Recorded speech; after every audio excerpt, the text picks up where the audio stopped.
Master, welcome back again to our channel. Panibagong araw, panibagong kabanata na naman ang pagsumasamayin natin ngayong araw na ito. At kung bago ka sa ating channel, pag-click ang subscribe button and hit the notification bell para updated kayo sa ating mga susunod na videos. So mga Master, bago natin simulan ang ating kabanata ngayong araw na ito, huwag po sana natin skip yung ads mga Master, no, dahil malaking bagay na po yan sa ating munting channel. So simulan na natin kabanata ngayong araw na ito. Let's go! Kabanata 4346-4370. Kabanata 4346. Gwynten ay hindi naniniwala na siya ay mamamatay isang araw. Walang makontrol ang kanyang kapalaran, kahit na ang kaguluhan sa langit. Hindi kita nakikita sa hinaharap, sabi ni Zella na may nag-aalala na ekspresyon. Nag-aalala ako. Pinakawalan ni Gwynten ang isang malambot na buntong hininga. Pinakawalan ni James ang tatlong makapangyarihang pagngangalit mula sa loob ng kanyang saradong santuaryo ng pagmumuni-muni ng pinto. Ang tatlong roars na iyon ay nabawasan ang lahat ng kanyang lakas, iniwan ang kanyang katawan na ginugol at walang anumang kapangyarihan. Kahit na ang kanyang pisikal na lakas ay naubos at nadama niya ang labis na mahina habang siya ay gumuho sa lupa. Pagkaraan ng ilang sandali, ang ilan sa kanyang lakas ay bumalik. Ano ang isang mahiwagang kasanayan sa martial art? Ang pag-ungol lamang ng 3 beses ay kumonsumo ng lahat ng aking lakas. Kung ang tatlong mga pag-ikot na ito ay pinakawalan bilang isang pag-atake, anong uri ng overworld outsider ang maaari nilang puksin? Hindi ito maisip ni James dahil hindi niya matiyak ang potensyal ng tatlong mga umuungal na iyon. Sa ilusyon na ito, hindi niya masisira ang mga realms, kahit na sa kanyang tatlong roars. Si James ay nakaupo sa cross-legged muli sa lupa, na nakabawi ang enerhiya na ginugol niya. Di nagtagal, naibalik niya ang kanyang buong lakas. Itinapon niya ang pagbuo ng oras at naramdaman ang daloy ng oras nang tumayo siya. Ang kanyang limitasyon sa oras ay 30,000 taon at gumugol siya ng 20,000 taon sa loob ng pagbuo ng oras. Sa loob lamang ng 10,000 taon na natitira, tiyak na hindi ako maaaring magtagumpay at maabot ang permanenteng ranggo ng Acme sa loob ng oras na ito. Kahit na nakamit ko ang ranggo na iyon, hindi ko mahaharap si Gwynten sa isang labanan, bulong ni James sa kanyang sarili. Sa isang direktang paghaharap laban kay Gwynten, walang pagkakataon siyang manalo. Gayunpaman, kailangan niyang mabuhay at iwanan ang lugar na ito. Kailangang ipagpatuloy niya ang kanyang paglalakbay sa susunod na checkpoint at galugarin ang mga pagpapatuloy na realidad. Dahil ang isang head-on fight ay hindi magagawa, ang tanging pagpipilian niya ay upang makipag-ayos kay Gwynten. Nais niyang hilingin kay Gwynten na madali sa kanya at hayaan siyang ipasa ang pagsubok na ito. Ang kanyang katawan ay nag-flick, at sa susunod na sandali, lumitaw na siya sa apex pangunahing bulwagan ng Mount Yan Erie. Tumayo pa rin sina Gwynten at Zella sa paligid ng lugar. Lumitaw si James, hinahawakan ang kanyang mga kamao na may malabong ngiti sa kanyang mukha. Pagbati, Yan Erie. Ang pangalan ko ay Gwynten, hindi Yan Erie, mahinahon na sagot ni Gwynten. Naglakad si James, nakangiti habang sinabi niya, ito ay isang karangalan na matugunan ang iyong kakilala, Gwynten. Naubos na ang oras, at hindi ko akalain na matalo kita. Handa ka bang hayaan akong pumasa? Hindi ito magiging posible, pagtanggi ni Gwynten. Si Gwynten ay hindi lubos na tiyak kung ang tao sa harap niya ay isang inaasahang ilusyon, ngunit pinapayagan ang ibig sabihin ni James.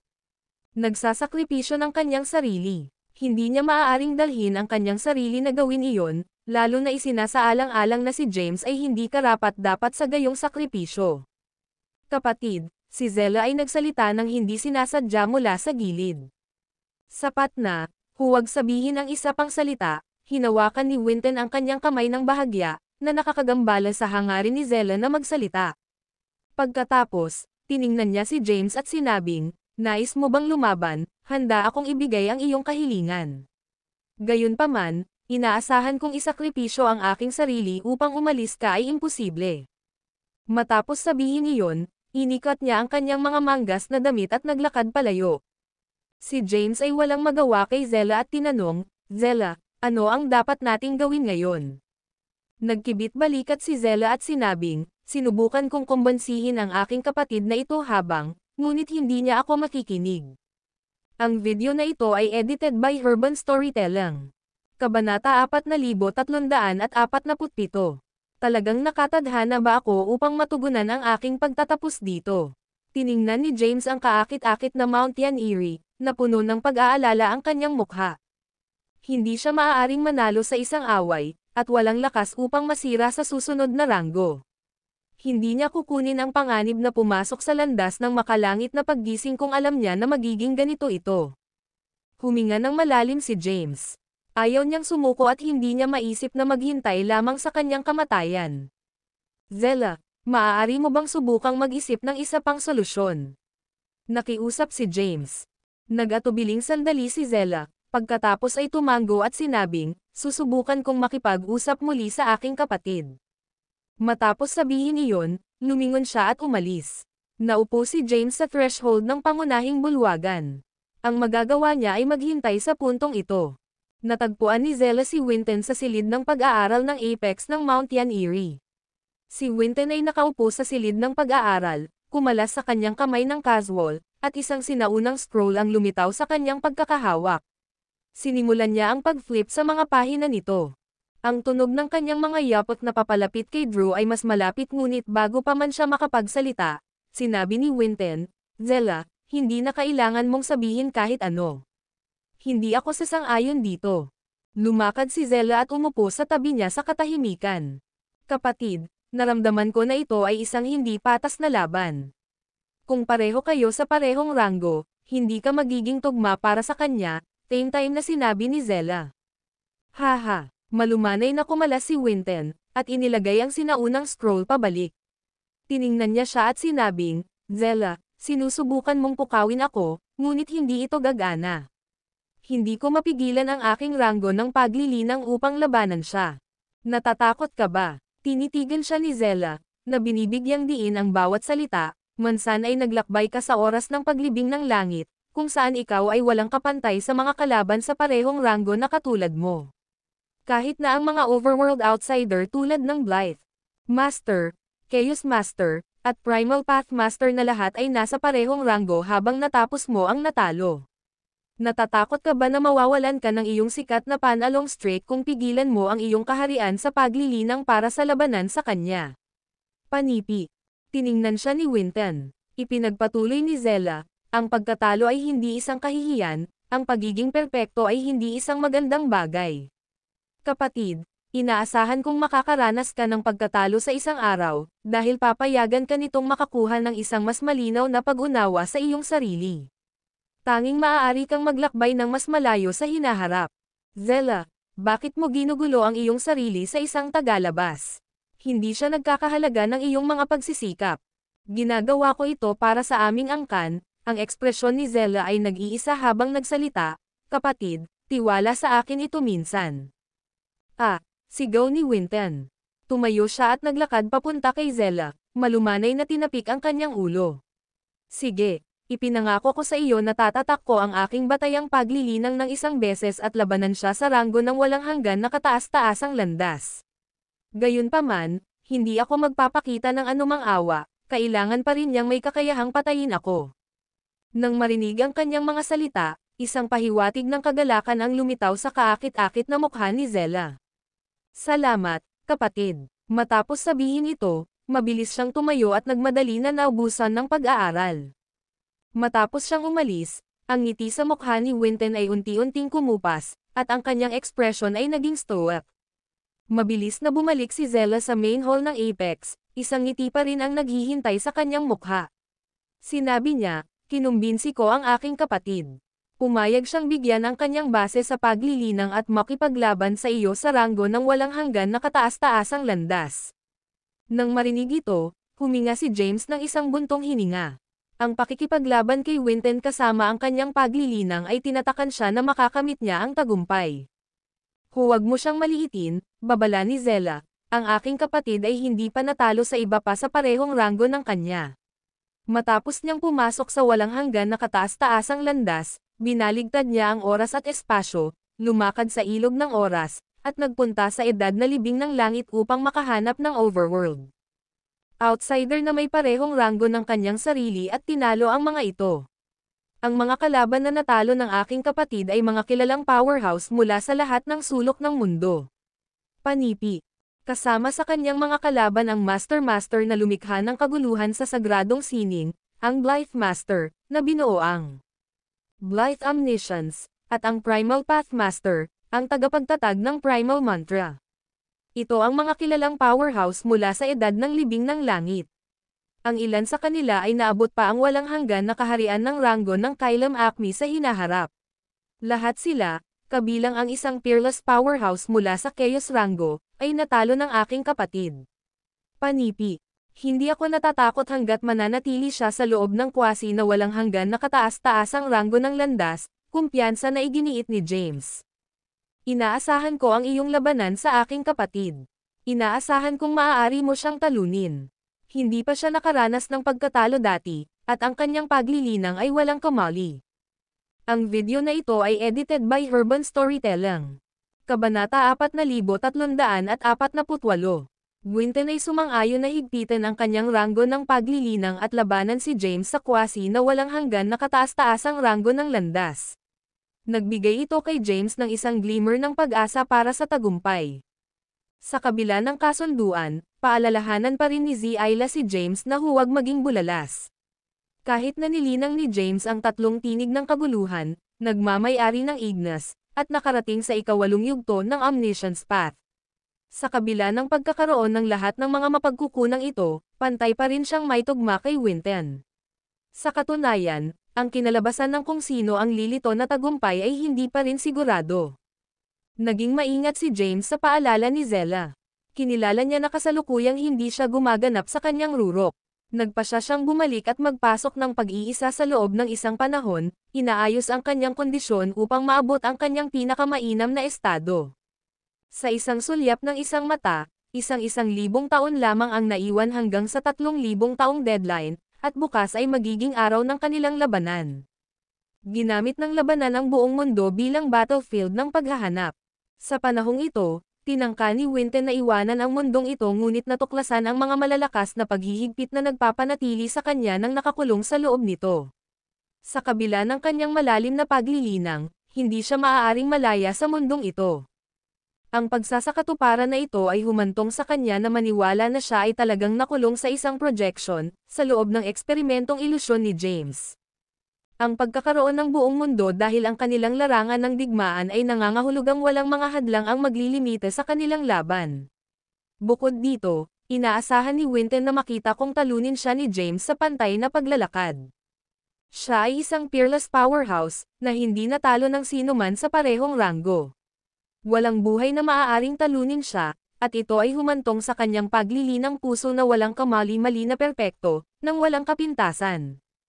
Tama si Zayla. Kailangang maranasan ni Winton ang pagkatalo upang tunay na maunawaan ang kanyang sarili at magbigay ng daan para sa isang mas malaking hinaharap. Sa tuktok na bundok ng Mount Yaniri, may nakatayo sa isang lalaki at isang babae.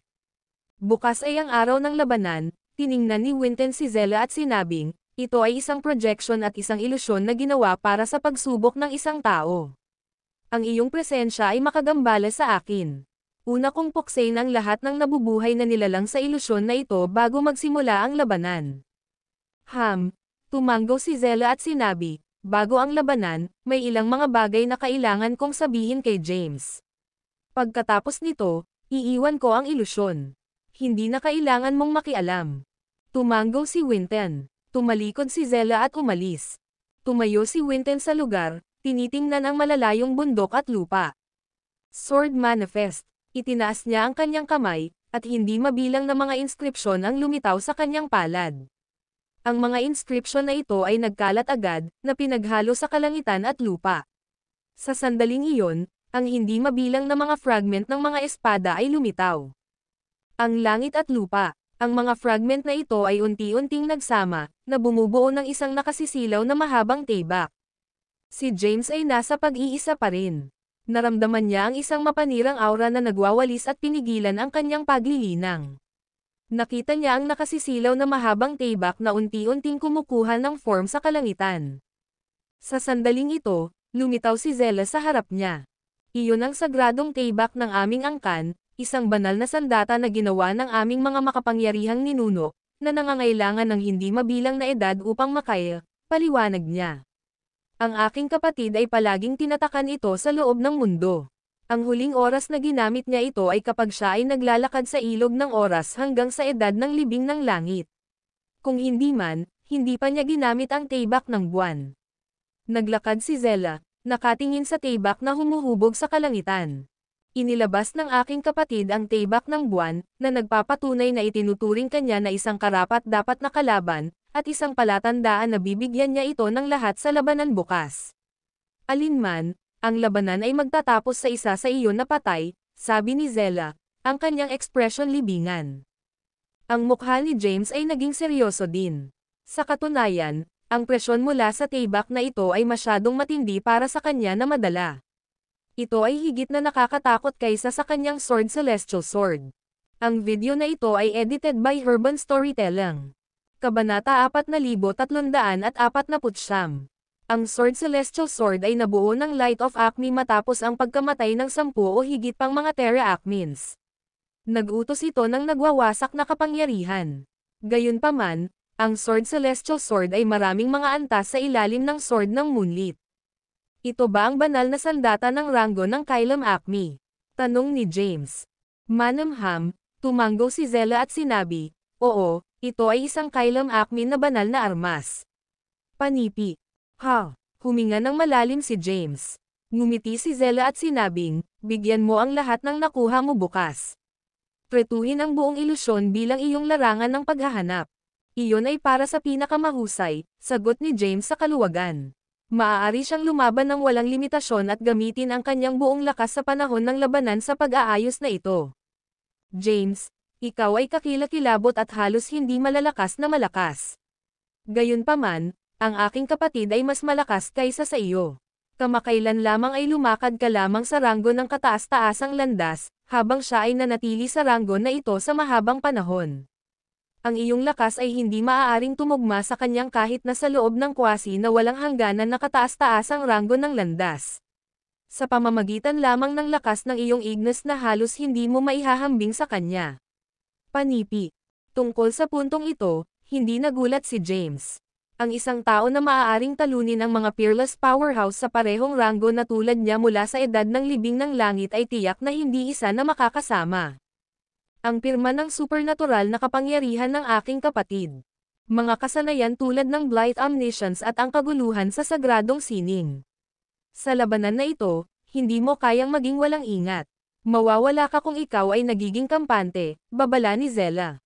Natatakot siya na ang kasiyahan ni James o emosyonal na pag-agaw sa kanyang karibal ay maaaring humantong sa kanyang pagkatalo sa labanan na ito. Hindi ako magiging walang pag-iingat, same time na sinabi ni James. Habang dumadaloy ang labanan, naramdaman niya na kumukulo ang kanyang dugo na may tuwa. Ang pag-iisip lamang ng paparating na laban ay nagdulot ng kalmado na dugo sa kanyang mga ugat na sumulong at isang hindi kapani-pani walang kakilakilabot na hangarin sa labanan ay tumaas sa loob niya. Napakasama nito na wala kang kasamang Blight Omniscience. Sa kabila ng pagtuklas ng 9 na tinig ng kaguluhan, naintindihan mo lamang ang 3 tinig hanggang ngayon. Kung pinagkadalubhasaan mo ang lahat ng 9 na tinig sa oras na ito, ang iyong pagkakataon na talunin ang aking kapatid ay nasa paligid ng 70%, sabi ni Zella bago umalis sa lugar na ito. Si James ay nanatiling nakatayo sa lugar, naghihintay para sa susunod na madaling araw na dumating. Sa gabi, naramdaman niya na ang lahat ng mga nabubuhay na nilalang sa mundong ito ay nawala sa isang instant. Ito ay si Winton na tinanggal ang lahat ng mga buhay na nilalang sa mundong ito. Kinabukasan, sa rurok ng Mount Yaniri, tumayo si Winton doon sa isang puting balabal na may mga kamay sa likuran ng kanyang likuran at ang kanyang tingin ay sumisilip sa malayo. Sa taas ng isa pang saklaw ng bundok sa malayo, tumayo ang isang tao sa isang itim na balabal. Ito ay si James. Nakarating na si James sa ikawalong yugto ng Omniscience Path sa sandaling iyon, at ang kanyang aura ay mabigat. Sa tabi niya nakatayo si Zella. Tiningnan ni Zella si James at sinabi, James, aalis na ako sa lalong madaling panahon. Mag-iisa ka para sa labanan, ngunit may ilang mga bagay na nais kong sabihin sa iyo bago ko ako. 179. Go! Tumingin si James kay Zella at sinabing, sige. Tumugon si Zella, ang mga bagay na sasabihin ko sa iyo ay ilan lamang sa mga salita ng payo dahil pinamamahalaan ko ang isang sulyap sa hinaharap. Dumating siya sa panig ni James habang nagsalita. Sa pagitan ng kanyang mga kamay, ang mga mahiwagang inskripsyon ay lumitaw sa kanyang palad. Ang mga inskripsyon na ito ay lumulutang kay James at kinuha niya ito mula sa kanya. Ngayon, huwag buksan at basahin ang mga inskripsyon na iniwan ko para sa iyo. Ligtas na itago ang mga inskripsyon na ito para sa hinaharap. Maaari mong buksan ang mga ito kapag nahanap mo ang iyong sarili sa isang desperadong sitwasyon. Maaari silang maging tulong sa iyo, sabi ni Zella bago mawala mula sa lugar. Ang mga inskripsyon na ito ay nilikha niya bago nangyari ang lahat. Tila alam niya na siya ay makulong sa ilusyon isang araw. Bago pa lumitaw ang ilusyon, iniwan niya ang mga inskripsyon na ito. Ang video na ito ay edited by Urban Storytelling. Kabanata 4350. Zella ay umalis. Sinakripisyo niya ang sarili upang iwanan ang ilusyon. Sa sandaling ito, sina James at Winton lamang ang nanatili sa hindi kilalang mundo. Nag-donate si Winton ng isang puting balabal na nanatiling walang laman at hindi malinis. Gamit ang kanyang mga kamay sa likuran ng kanyang likuran, pinalabas niya ang isang hangin ng pag-iingat at katiyakan sa sarili. Ang kanyang ekspresyon ay nanatiling kalmado kahit na si James ay isang talento na kalaban, isang tunay na powerhouse. Ang kanyang pag-iingat at katahimikan ay bahagi ng kanyang pagkatao, ngunit binuo din sila sa pamamagitan ng hindi mabilang na mga laban. Siya ay nanatiling hindi nag-aalinlangan at saligan kahit na sino ang naharap niya. Inalis ni James ang mga inskripsyon na naiwan ni Zella. Nagpalabas siya ng isang puting halo ng paghahanap, na nagpapalabas ng isang pakiramdam ng pagkadyos. Pareho silang tumayo sa mga taluktok ng kani-kanilang mga bundok, na nakatingin sa isa't isa, ni gumawa ng unang paglipat. Ang kanilang mga oars ay na-entwined kahit na hindi sila lumipat mula sa kanilang lugar. Dalawang makapangyarihang oars ang nagpukaw ng hangin at ulap, na nagiging sanhi ng patuloy na pagbabago ng kalangitan na mabilis na lumipat bilang tugon sa kanilang lumalagong lakas. Boom! Sa wakas, ang isang marahas na pagsabog ay sumigaw sa pamamagitan ng walang bisa. Ang puwang sa paligid nila ay hindi na makukuha ang puwersa ng kanilang mga paputok na oars. Matapos ang pagsabog, ang walang bisa ay napinsala, ngunit ang mga rift sa espasyo ay hindi kumalat. Ito ay dahil sila ay nasa isang ilusyon, at ang kanilang kapangyarihan ay hindi sapat upang ganap na iwaksi ito. Tama noon na ginawa ni James ang kanyang paglipat. Sa pamamagitan ng isang hakbang sa walang bisa, lumitaw siya sa harap ng Winton sa susunod na instant. Ang kanyang kamao ay pinalamutian ng puting ilaw at sinaktan ng mabangis sa ulo ni Winton. Gayunpaman, ang kanyang kamao ay biglang huminto ng isang paa lamang ang layo sa ulo ni Winton. Ang aura ni Winton ay napakalakas, tumagas at bumubuo ng isang hindi nakikita na proteksyon na hadlang. Hindi masisira ni James ang hadlang ng aura ni Winton kahit na pinasok niya ang ikawalong yugto ng Omniscience Path at isinaaktibo ang kanyang sariling kapangyarihan ng kaguluhan. Pareho silang nasa kwasi na walang hanggan na kataas-taasang ranggo ng landas, ngunit kulang si James. Sa kabilang banda, isang beses na ginugol ni Winton ang ranggo na ito. Ang salitang walang hanggan ay nangangahulugang walang hanggan. Sa mga tuntunin ng kapangyarihan, mayroon pa ring malaking puwang sa pagitan nila. Ipinagmamalaki ni James ang lahat ng kanyang lakas, ngunit ang kanyang kamao ay hindi makarating. Ang puwang sa paligid ng kanyang kamao ay agad na napinsala, na nagbubunyag ng libo-libong mga cracks. Marami ring spatial fissure sa paligid ng katawan ni Winton. Ang mga bitek na ito ay patuloy na lumilitaw at nag-aayos ng kanilang sarili. Tumayo pa rin si Winton nang hindi gumagalaw ng 1 pulgada. Sa estado na ito, ang kapangyarihan ni James ay hindi pa rin sapat upang pilitin siyang lumaban.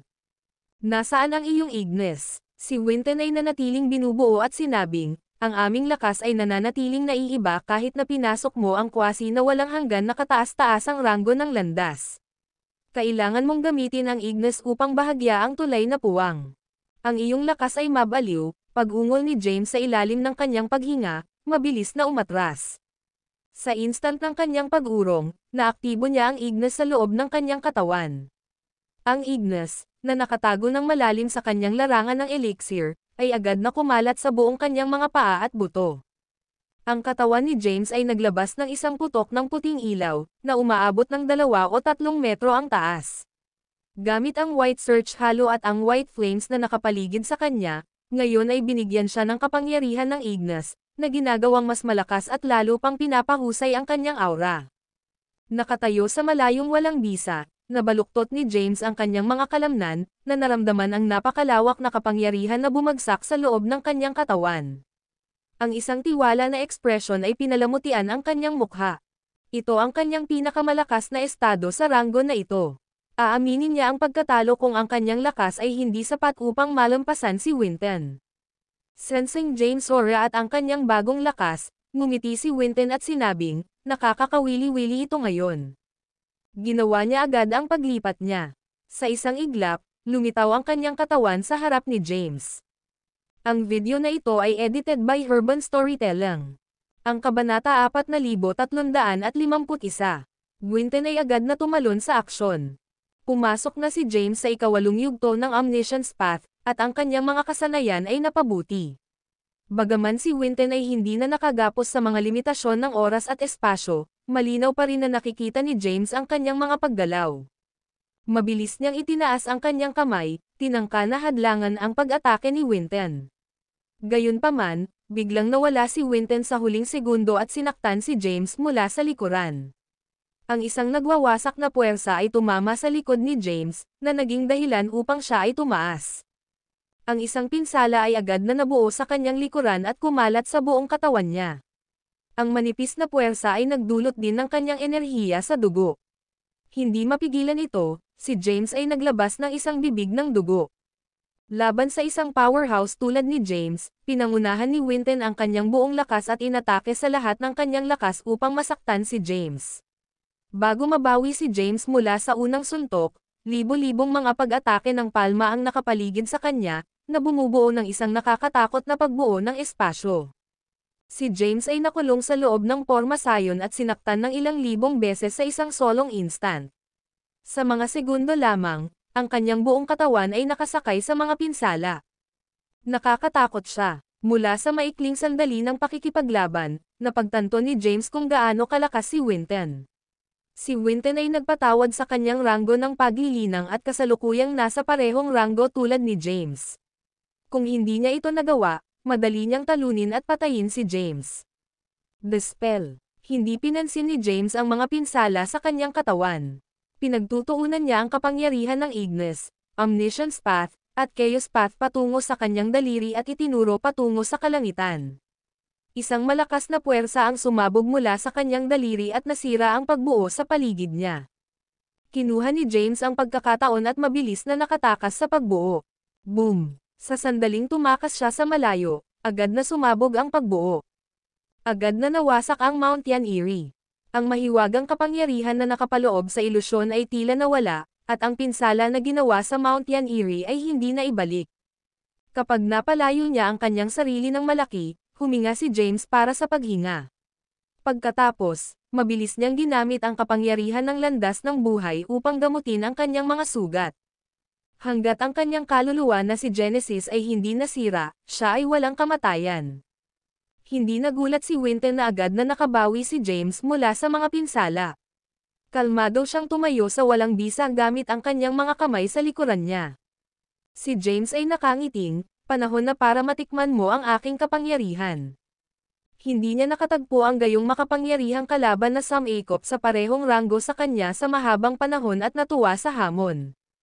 Agad na hinimok ni James ang kapangyarihan ng kanyang iba't ibang mga landas at gumanap na namumulaklak. Ang mga kapangyarihan ng landas na pinagsama sa isang nakasisilaw na sagradong pamumulaklak sa itaas ng kanyang ulo. Ang pamumulaklak ay isang supernatural na kapangyarihan na nilikha ni Emperor Jabari. Sa kasamaang palad, hindi niya ito naperpekto. Matapos pumasok si James sa kwasi na walang hangganan na kataas-taasang ranggo ng landas, tumaas ang kapangyarihan ng kanyang sagradong pamumulaklak. Drastically, bumagsak si Winton sa sorpresa na nakikita ang perpekto na sagradong pamumulaklak. Pinuri niya si James, na nagsasabing, kahanga-hanga na pinamamahala ang mong hilahin ang isang natatanging pamamaraan gamit ang mga kapangyarihan ng iyong iba't ibang mga landas. Kailangang aminin ni Winton na si James ay may talento na naging iba't ibang mga kapangyarihan ng landas sa sagradong pamumulaklak. Ang mga sagradong bulaklak ay banal at naglalaman ng iba't ibang mga landas ng langit at lupa. Gayunpaman, si James, isang tao, ay may kakayahang magbago ng isa. Hindi siya tumugon kay James. Ang sagradong pamumulaklak ay lumipad patungo kay Winton at umikot sa itaas niya. Ang ningning nito ay agad na napuspos na si Winton. Ang video na ito ay edited by Urban Storytelling. Kabanata 4352.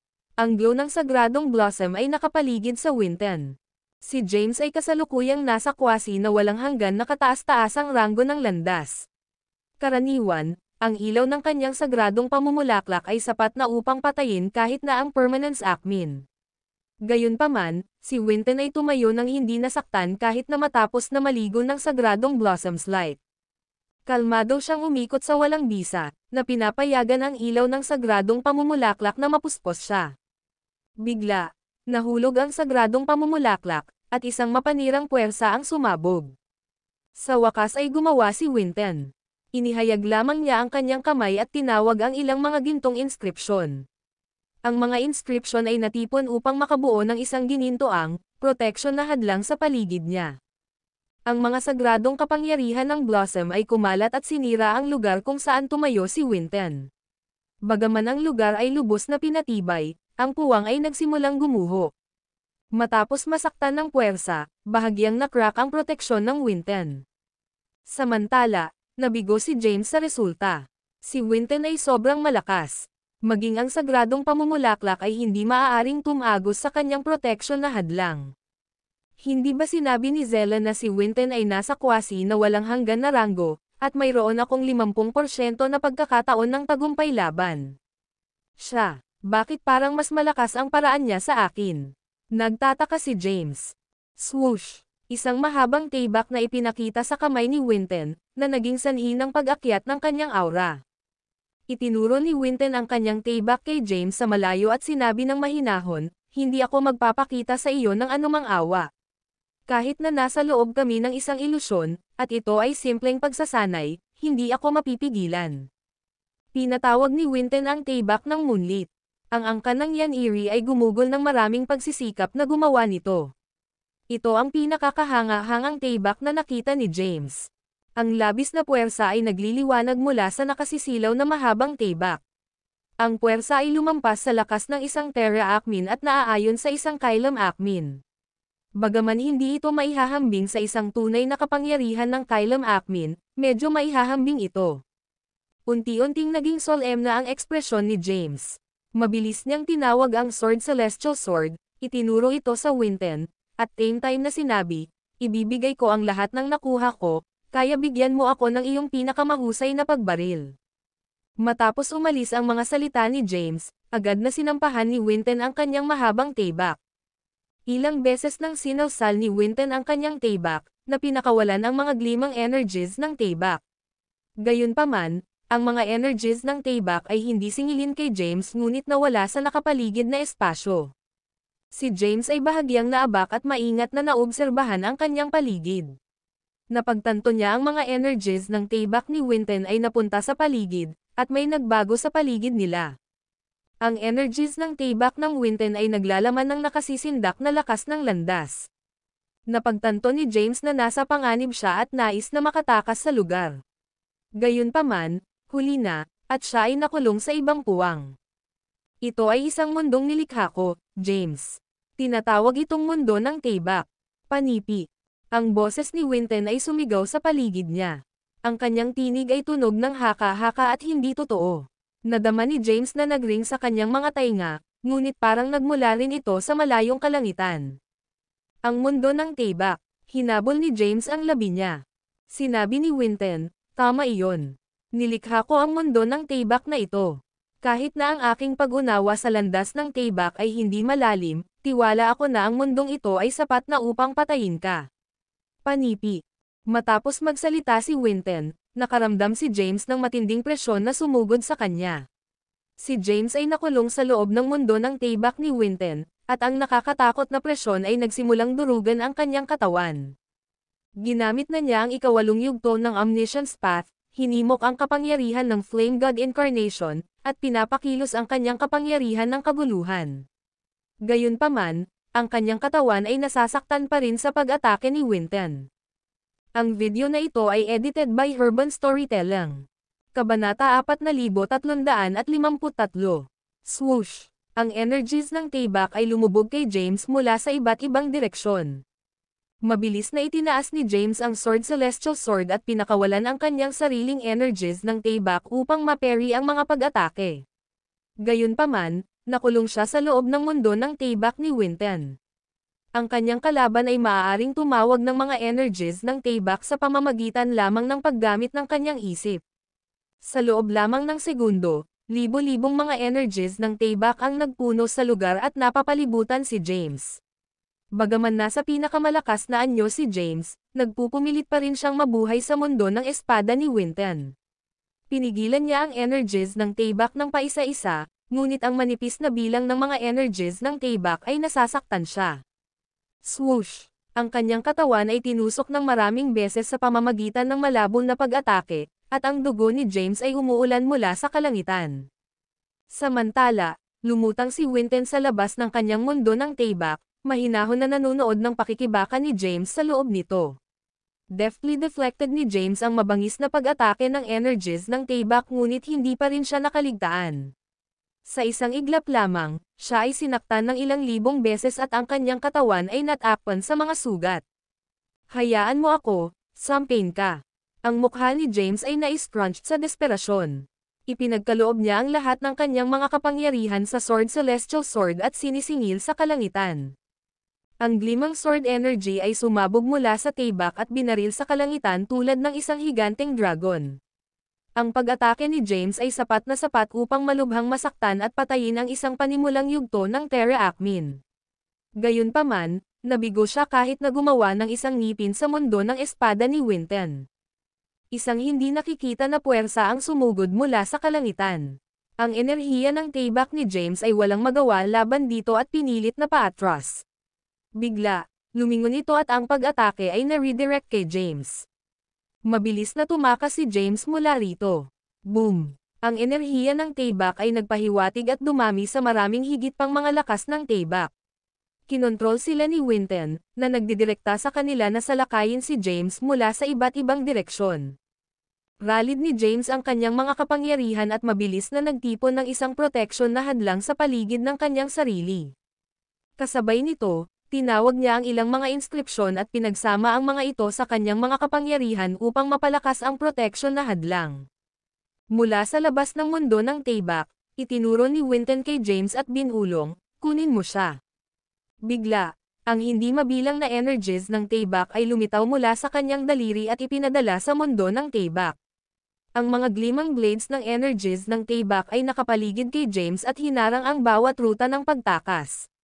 Ang kanyang protection na hadlang na nilikha gamit ang kanyang makapangyarihang kapangyarihan at mga inscription ay unti-unting nagsimulang balik. Mapahamak ito. Pinaikit ni James ang kanyang ngipin. Dinala na niya ang kanyang buong lakas ngunit hindi masisira ang mundo ng Tayback o hindi niya may deflect ang mga pag-atake ni Winton. Sumimangot si James habang pinapanood niya ang mga bitek na lumawak sa buong protection na hadlang. Ginamit niya ang kanyang banal na kahulugan at naskan ang paligid.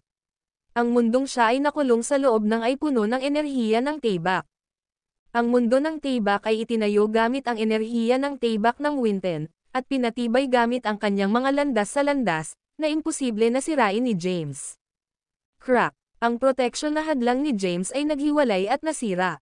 Sa sandaling nawasak ang kanyang protection na hadlang, ang kanyang katawan ay sinaktan ng libo-libong beses.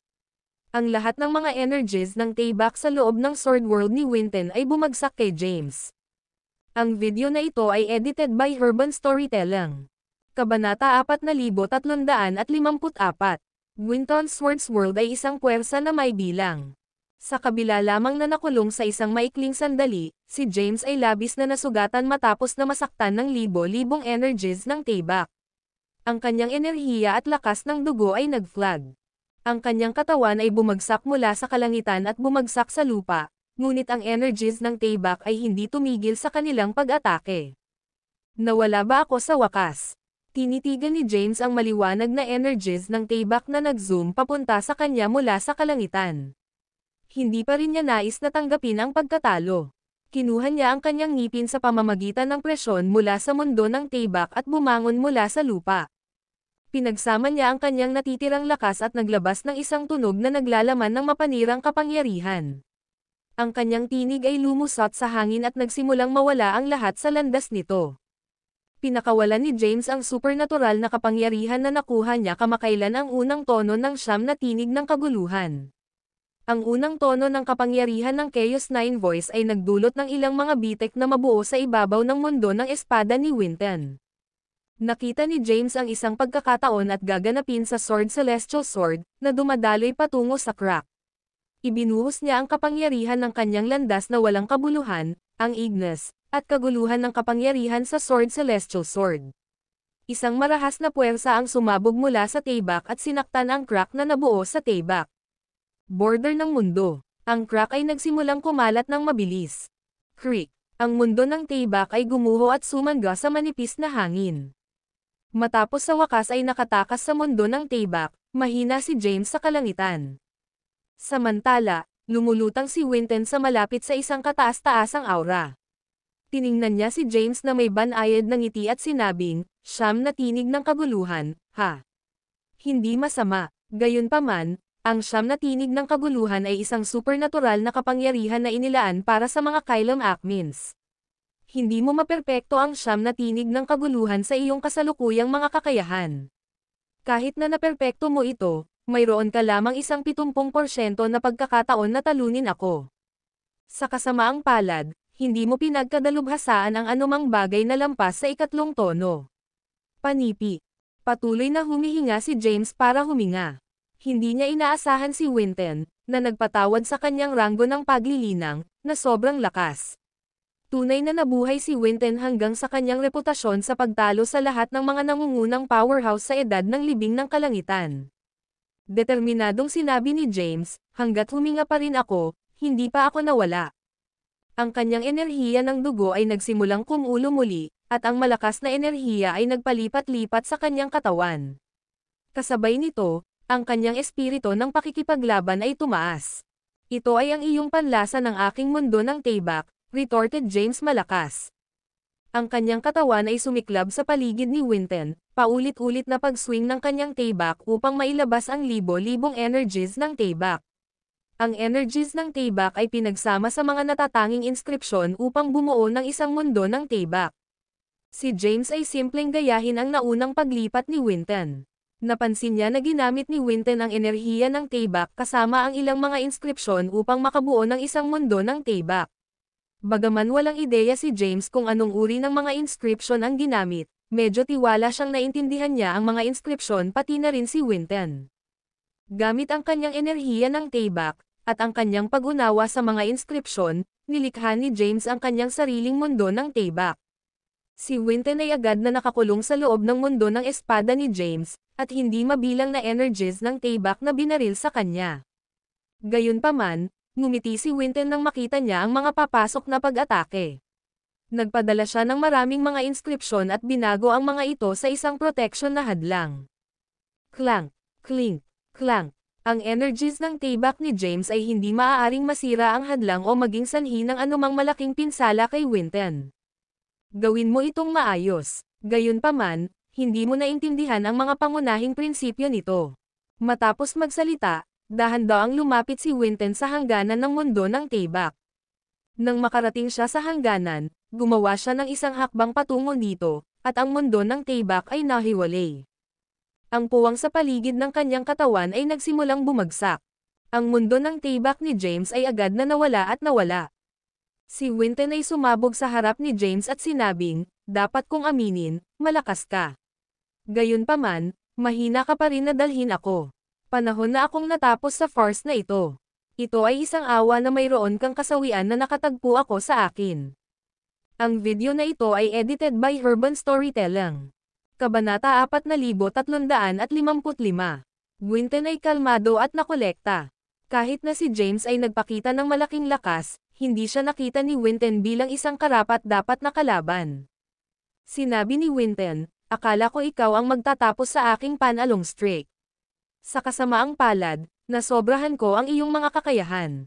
Pagkatapos magsalita, ang kanyang katawan ay sumabog sa harap ni James. Ang isang malakas na aura ay sumabog mula sa kanyang katawan, na nagdulot ng puwang at oras sa paligid niya na mag-freeze. Pinakawalan ni Winton ang kanyang kapangyarihan, at nabuo ang isang nagliliwanag na mahabang taybak kasama nito. Ang talon ng taybak ay tumusok sa katawan ni James sa isang mata. Pagkatapos, lumitaw si Winton sa likuran ni James. Si James ay walang pagtatanggol laban sa pag-atake ni Winton. Hindi niya may pagtanggol ang kanyang sarili sa oras at simpleng napanood habang ang mahabang taybak ay tumakbo sa kanyang katawan. Ang kanyang isip ay naging blanko habang lumulutang siya sa kalangitan. Makalipas ang ilang sandali, ibinaba niya ang kanyang tingin at tiningnan ang kanyang katawan. Ang kanyang laman ay hinukit, at ang kanyang mga buto ay nakalantad. Naramdaman niya ang kanyang buhay na lumayo, at dahan-daang nawalan siya ng malay. Nawala ba talaga ako? Mamamatay na ba ako? Kudlit. Si James ay hindi handang tanggapin ang kinalabasan. Mabilis niyang hinimok ang kanyang lakas, naglalaman ng kanyang lakas sa buhay, at pinigilan ang kanyang kaluluwa mula sa panghihina pa. Gamit ang kanyang makapangyarihang kapangyarihan ng kaguluhan, pinamamahalaan niya na pansamantalang ipagpaliban ang kanyang kamatayan. Bagaman nakaligtas siya, pagod na siya. Si Winton ay isang kakilakilabot na kalaban at may nagwawasak na lakas. Labis na hangin na si James matapos na tinusok ng taybak ni Winton. Naaktibo niya ang landas ng buhay, at masiglang puwersa ng buhay na dumaloy sa kanyang buong katawan, mabilis na nag-aayos ng mga sugat na kanyang sinuportahan. Tumalikod si James at tiningnan si Winton, na may hawak na taybak ng buwan. Kinuha niya ang kanyang ngipin at sinabi ng same time, ang labanan ay hindi natapos hanggang sa ako ay patay. Ha! Si Winton ay nag-sneer at sinabing, sobrang tapat na. Itinaas ni Winton ang taybak ng buwan at itinuro ito kay James. Isang enerhiya ng taybak na nabuo mula dito at binaril kay James. Mabilis na itinaas ni James ang Sword Celestial Sword upang ma-parry ang pag-atake. Ang kanyang lakas ay bahagyang mas mababa sa Winton's. Ngayon na siya ay nasugatan, hindi na niya magagamit ang kanyang buong lakas. Nabigo si James na ma-deflect ang enerhiya ng taybak ni Winton at pinilit na paatras. Matapos itulak ang isang tiyak na distansya, biglang nawala si James. Muling lumitaw siya sa likuran ni Winton at sinampal siya ng kamatayan celestial. Sword. Sa kasamaang palad, madaling mahulaan ni Winton ang bawat galaw ni James. Inilipat niya ang kanyang taybak sa likuran niya at hinarang ang welga ni James.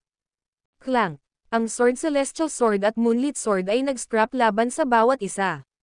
Ang nakakatakot na hangarin ng taybak ay lumitaw mula sa taybak ng buwan at sinalakay si James. Si James ay sumabog at naglabas ng isa pang bibig ng dugo. Ayaw ni Winton na mag-aksaya ng anumang oras sa walang kahulugan na labanan. Itinulak niya ang pasulong ng buwan na naglalayong ito kay James. Si James ay itinulak pa rin sa pamamagitan ng puwersa ng sumugod sa kanya ang taybak ng buwan. Inilagay niya ang kanyang mga mata at hinimok ang lahat ng kanyang lakas na hadlangan ang papasok na pag-atake. Gayunpaman, ang taybak ay walang hanggan sa pamamagitan ng oras at espasyo. Ang paglikha ng isang selyo sa nakapaligid na espasyo o oras ng pagyayelo ay walang magagawa upang mapigilan ito. Wala nang makatakas si James at hindi mapigilan ang taybak ng Moonlit na impalang sa kanya. Ang video na ito ay edited by Urban Storytelling. Kabanata 4356. Ang taybak ng Moonlit ay nagtataglay ng nagwawasak na lakas. Sa sandaling sinaksak nito ang katawan ni James, tinanggal nito ang pag-unawa ni James sa iba't ibang mga landas. Nararamdaman ni James ang kanyang mga kapangyarihan sa landas na nawala mula sa kanyang katawan, at nadama ang kanyang kaalaman na malinis. Ang kanyang pag-unawa sa iba't ibang mga landas ay pilit na nakuha sa kanya. Maaaring nakaligtas ka, ngunit medyo walang silbi ka ngayon. Ang boses ni Winton ay sumigaw mula sa malayo. Ginamit ko ang landas na nag-aalis ng sining ng taybak, isang walang talo na pamamaraan ng taybak na nilikha ko. Sisirain nito ang mga landas ng sino mang tinamaan nito. Isang nakanganga na sugat ang naiwan sa katawan ni James. Ang kanyang buhok ay isang gulo, at siya ay nababad sa dugo. Sa sandaling iyon, siya ay tila hindi kapani-paniwalang nakakalungkot. Tiningnan niya ang kalmado na si Winton sa malayo, nag-aatubili na magbigay. Hindi niya inaasahan na ang kanyang kalaban ay may kakayahan sa gayong pagkawasak. Nasa parehong ranggo sila ng paglilinang, ngunit bahagya siyang tumayo laban kay Winton. Sa kabila ng paggamit ng lahat ng kanyang lakas at ang kanyang pinakamalakas na estado upang labanan, siya ay walang magawa laban kay Winton. Sinimulan ni Winton ang kanyang landas na nagpapalabas ng sining ng tibak ng may kumpiyansa. Sino mang sinaktan ng kanyang pamamaraan ay magkakaroon. Agad na nawasak ang kanilang mga landas. Ang bawat tao'y karapat-dapat ng isang pagkakataon, kaya hahayaan kitang mabuhay at dumaan sa paglilitis. Kahit na sinira ko ang iyong mga landas, ikaw ay isang tao na nagsasagawa ng landas ng walang kabuluhan. Kung isusuko mo ang iyong iba pang mga landas at nakatuon lamang sa landas ng walang kabuluhan, maaari mong makamit ang magagandang bagay sa hinaharap. Hindi pinatay ni Winton si James. Galing ka sa hinaharap, di ba? Inaasahan kong makaligtas ka ng mahabang panahon upang labanan kita muli. Baka lumaki ka na sa susunod na magkita tayo. Ang boses ni Winton ay lumusot sa paligid niya. Pagkatapos nito, nawala siya sa paningin ni James. Matapos talunin si James, sinakripisyo niya ang kanyang sarili at iniwan ang kaharian ni James. Agad na nakaramdam si James nang umalis si Winton. Nahulog siya mula sa langit at bumagsak sa lupa. Humiga siya ng mahina at humina para sa hangin. Nais niyang gamitin ang landas ng buhay upang pagalingin ang kanyang mga sugat ngunit natanto na ang kanyang mga kapangyarihan ng landas ay natanggal. Kasalukuyan siyang walang kaalaman sa mga landas, kaya hindi siya makagawa ng alinman sa mga landas na nilinang niya dati. Masiraan ng loob siya. Matapos ang labanan, si James ay may ilang mga salita lamang upang ilarawan ang Winton isang kakilakilabot na powerhouse. Bigla, nawala ang kaharian, at lumitaw si James sa loob ng isang daanan. Ang daanan ay nilikha gamit ang mga mahiwagang inskripsyon, at sa isang dulo ay isang pintuan. Alam ni James na ang pintuan ay aakayin siya sa daanan. Kung siya ay dumaan sa pintuan, may iwan niya ang landas ng mga lupain ng langit na pag-aiseng. Ang paglipat ng pasulong ay haantong sa kanya sa pangalawang kaharian, kung saan naghihintay sa kanya ang pangalawang pagsubok. Matapos maranasan kung gaano kahirap ang unang pagsubok, alam ni James na ang pangalawang pagsubok ay magiging mas mahirap. Sa sandaling iyon, ang pag-iisip ng pagtigil ay tumawid sa kanyang isipan. Kinaladkad niya ang kanyang nasugatan na katawan patungo sa pintuan, nais na umalis sa daanan. Gayunpaman, pagdating niya sa pintuan, nagsimula siyang mag-atubiling. Ano ang ginagawa ko? Iniisip ko ba talaga na ihagis sa tuwalya? Tiningnan ni James ang exit door na may hindi tiyak na ekspresyon. Ang lahat ng kanyang kaalaman sa mga landas, at nawala ang kanilang mga kapangyarihan. Kung umalis siya, maituturing siyang walang silbi at may pagpapatuloy lamang ang paglilinang sa landas ng walang kabuluhan. Gayunpaman, ang pag-abot sa ikasyam na yugto ng Omniscience Path ay hindi kapani-pani walang mahirap. Hindi lang ako may iwan. Huminga ng malalim si James. Hindi siya dumaan sa exit door at nagpatuloy sa daanan. Nais niyang malaman kung gaano kahirap ang landas ng ikalawang pagsubok ng langit na pag-aiseng. Ang video na ito ay edited by Urban Storytelling. Kabanata 4357. James ay kinaladkad ang kanyang malubhang na sugatan na katawan pasulong sa mahiwagang daanan. Matapos maglakad ng isang tiyak na distansya, nagsimula siyang bumaba pababa. Nahulog siya mula sa daanan at lumitaw sa isang hindi pamilyar na lugar. Boom! Ang kanyang katawan ay nag-crash sa isang saklaw ng bundok, na nag-flattening ng isang malaking lugar. Ano ang pangalawang pagsubok? Humiga si James sa lupa, hindi may hatid ang lakas upang tumayo. Nakatitig lang siya sa asol na kalangitan sa itaas niya. Maligayang pagdating sa landas ng pangalawang pagsubok sa langit na pag-aiseng. Kinakailangan mong gawin ang iyong paraan upang may mount ang holy site ng Boundless. Kapag pumasok ka sa banal na site, dapat kang umalis pagkatapos ng isang maikling panahon. Panipi. Narinig ni James ang isang malabong boses na nagring sa kanyang mga tainga. Tiniis niya ang paghihirap mula sa kanyang katawan at bumangon mula sa lupa. Hindi lamang siya malubhang nasugatan, ngunit nawala din ang kanyang mga kapangyarihan sa landas. Kaya, hindi na niya magagamit ang kapangyarihan ng landas ng buhay upang pagalingin ang kanyang mga pinsala. Wala siyang pagpipilian kundi ang umasa sa kanyang sariling likas na pagbabagong buhay. Kung wala ang tulong ng isa pang powerhouse upang gamutin ang kanyang mga pinsala, alam niya na hindi malamang na magtatagal siya. Nasaan ang walang hanggan, at gaano karaming oras ang mayroon ako? Panipi. Si James ay crestfallen. Nawalan siya ng mga kapangyarihan sa landas at hindi magamit ito upang suriin ang hindi pamilyar na lugar. Nais niyang gamitin ang kanyang makapangyarihang banal na kahulugan ngunit ang kanyang mga pinsala ay huminto sa kanya na gawin ito. Si James ay mahina ang layo sa malayo. Ang kanyang tanging paraan ng pag-alis ng kagubatan ay upang makuha ang tulong ng iba at humingi ng mga direksyon na walang hanggan. Samantala, ang isang matandang lalaki ay nakaupo sa isang bato sa taas na walang hanggan na pag-aari ng walang hanggan na sekta. Nakasuot siya ng isang puting balabal, may kulay abo na buhok at isang mahabang balbas.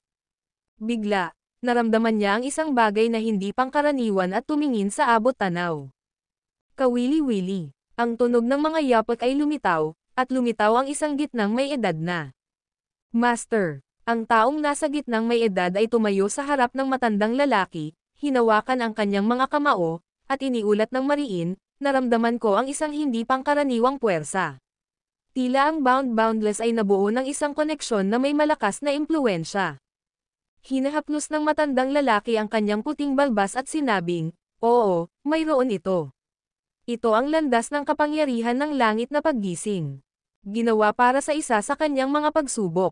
Panipi, naririnig ito, ang nasa edad na tao ay sumimangot at tinanong, "Alam mo ba kung sino ito?" Sumagot ang matanda, "Naramdaman ko ang isang tao. Kasalukuyan siyang nasa loob ng pangunahing kagubatan sa likuran ng walang hanggan. Malubhang nasugatan siya, at ang kanyang mga landas ay natanggal. Sa pagkakaalam ko, may isang buhay lamang na nabubuhay sa buong edad na nagtataglay ng isang supernatural na kapangyarihan na may kakayahang alisin ang mga landas ng ibang tao." Panipi. Ang gitnang may edad na ay sumimangot at binigkas, ang taong iyon ay ang Yaniri na hari mula sa angkan ng Yaniri. Panipi. Sumagot ang matanda, "Tama iyon. Ang Yaniri King, Gwynten, baligtad ang oras at espasyo at lumundag sa ilog ng oras na darating sa ating mundo. Kahit na ang iyong junior, na may parehong ranggo sa kanya, ay hindi matalo si Gwynten at ang kanyang swordlit na tibak. Dapat harapin ng tao si Gwynten, at tinanggal ang kanyang mga landas mula sa kanyang isipan." Panipi. Ang matandang lalaki ay isang tao din at naging Grand Patriarch ng Mount Boundless. Ang nasa gitnang lalaki ay ang kanyang panloob na alagad, na nagngangalang Sewald Luan. Ang junior ni Sewald na itinuturing na prodigy ng lahi ng tao ay si Yardos Zagarari. "Ano ang dapat nating gawin ngayon, Master?" tanong ni Sewald. Ang Boundless Master ay tumingin sa direksyon ni James at sinabi, "Malubhang nasugatan siya ngayon. Kung hindi siya ginagamot kaagad, hindi niya ito gagawin. Wala akong ideya kung ano ang kinasasangkutan ng kanyang pagsubok. Makakatagpo ako sa kanya at masuri muna ang sitwasyon." Panipi. Ang video na ito ay edited by Urban Storytelling. Kabanata 4358. James ay nakarating sa isang malaking saklaw ng bundok. Kung siya ay nasa mas mahusay na kondisyon at mayroon pa ring mga landas ng landas, ang pag-iwan ng saklaw ng bundok ay magiging madali para sa kanya. Gayunpaman, malubhang nasugatan siya at nawala ang kanyang mga kapangyarihan sa landas. Bagaman maaari pa rin siyang gumalaw ng medyo mabilis, hindi na niya masakop ang light years of distance. Kaya, aabutin siya ng ilang oras upang iwanan ang saklaw ng bundok. Dali-dali na ginawa ni James ang saklaw ng bundok, na desperadong sinusubukan na makahanap ng isang paraan. Hinimok niya ang anumang lakas na nanatili sa kanyang katawan ngunit iyon naging sanhi ng paglala ng kanyang mga pinsala. Hindi matiis ang sakit, nahulog siya sa lupa at naglabas ng dugo. Hindi siya sumang-ayon at tinangka na bumangon muli. Habang tumayo siya, nakita niya ang isang matandang lalaki sa harap niya. Nakatingin siya sa matandang lalaki at nagtanong, "Sino ka?" Ang walang hanggan na master ay hinampas ang kanyang puting balbas at sinabi na nakangiting, "Maaari mo akong tawagan na walang hanggan master."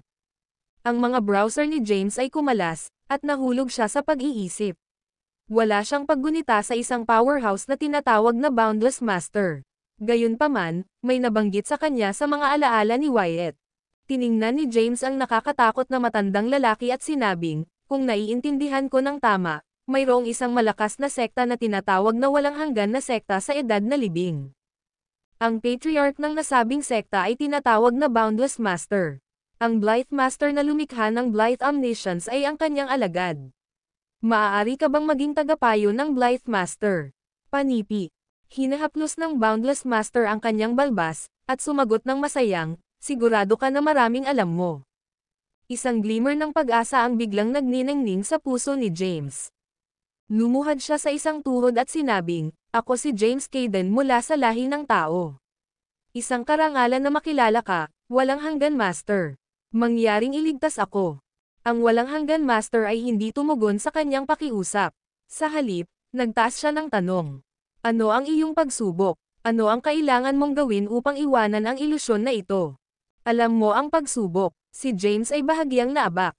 Ngumiti ang walang hanggan na master at sinabing, syempre. Ang ranggo ng paglilinang ng langit na guro ay katulad ng sa akin. Kahit na maaari niya akong i-drag sa ilusyon na ito, maaari ko pa ring makilala ito mula sa totoong mundo. Mas may kakayahang masira ang ilusyon. Gayunpaman, kung gagawin ko ito, mawawalan ka ng kamangha-manghang pagkakataon sa pagsasanay. Panipi. Huff. Huminga ng malalim si James. Napupunta ako sa lahat ng uri ng mga makapangyarihang tao sa landas ng paggising sa langit. Si Winton ay sobrang lakas. Ngayon ay nakatagpo pa ako ng isang tao sa katulad na ranggo ng paglilinang sa tagalikha ng landas ng paggising sa langit. Dapat siyang maging isang powerhouse sa ranggo ng Kylum Acme. Kung hindi, paano siya kwalipikado na turuan ang Blythe Master? Naisip ni James. Tumugon ng totoo si James, ang paglilitis ay nangangailangan sa akin na iwanan ang holy site ng Boundless sa loob ng isang limitasyon sa oras. Kaya, kailangan mong iwanan ang Boundless bago ang isang itinakdang oras. Ang walang hanggan na master ay tumingin kay James at ngumiti ng playfully. Sinabi niya, ito ay napakakagiliw-giliw. Ang Yaniri King ay tinanggal ang iyong mga landas. Mahirap para sa iyo na iwanan ang lugar na ito nang hindi namamatay. Panipi. Nagtataka, tinanong ni James, anong uri ng lugar ang walang hanggan? Bakit mo sinabi na mahirap para sa akin na makatakas? Ang walang hanggan na master ay sumagot, ang Boundless ay ang aming banal na site. May mga makapangyarihang porma sayon na nakaset up sa paligid nito. Kailangan mong matuto ng lubos sa iba't ibang mga landas pati na rin ang pagkakaroon ng rock-solid mental na lakas. Kung hindi mo nawala ang iyong kasanayan at kapangyarihan sa iba't ibang mga landas, maaaring posible. Sa iyong kasalukuyang kondisyon, panipi. Tumigil ang walang hanggan na Panginoon at umiling-iling. Dahan-daang iniwas niya ang kanyang kamay, at isang malakas na puwersa ang tumaas kay James mula sa lupa. Sa susunod na sandali, nawala si James mula sa lugar at lumitaw sa loob ng isang yungib. Napansin ni James ang isa pang lalaki sa isang itim na balabal na mukhang nasa kalagitnaan ng 20s na nakaupo sa loob ng yungib. Ano ang tungkol dito? Ang video na ito ay edited by Urban Storytelling. Kabanata 4359. James ay nag-browse ng kaunti habang naskanya ang kanyang paligid. Ito ay ang holy site ng Bound. Ang iyong mga landas ay nabura, at nasa bingit ka na ng kamatayan. Kung namatay ka, walang masisisi maliban sa iyong sarili. Panipi. Matapos sabihin ang ilang mga salita, ang boses ay ganap na nawala. Ang Boundless Master ay nakaupo sa isang bato sa malayo. Si Sewald ay tumayo sa tabi niya at nagtanong, Master, dahil siya rin ay tao, bakit hindi mo lamang tinatrato ang kanyang mga pinsala at pinapayagan siyang umalis sa ilusyon? Naririnig ito, dumilim ang mukha ng Master. Natatakot akong hindi ko magawa iyon. Nakakaisip, tinanong ni Sewald, bakit hindi? Lahat ay nasa disenyo ng fate. Kung matagumpay niyang iniwan ang buhay na ilusyon ay depende sa kanyang kakayahan. Matapos tumugon sa tanong, ang walang hanggan na master ay tumahimik. Samantala, sumulyap si James sa paligid ng hindi pamilyar na yungib. Nakita niya ang isang exit at lumakad papunta dito pagkatapos ng ilang pag-aalangan. Pagdating niya sa exit, pinipigilan siya ng isang malakas na puwersa at lumayo. Lumala ang kanyang mga pinsala, at nahulog siya sa lupa. Hindi na siya agad makabalik.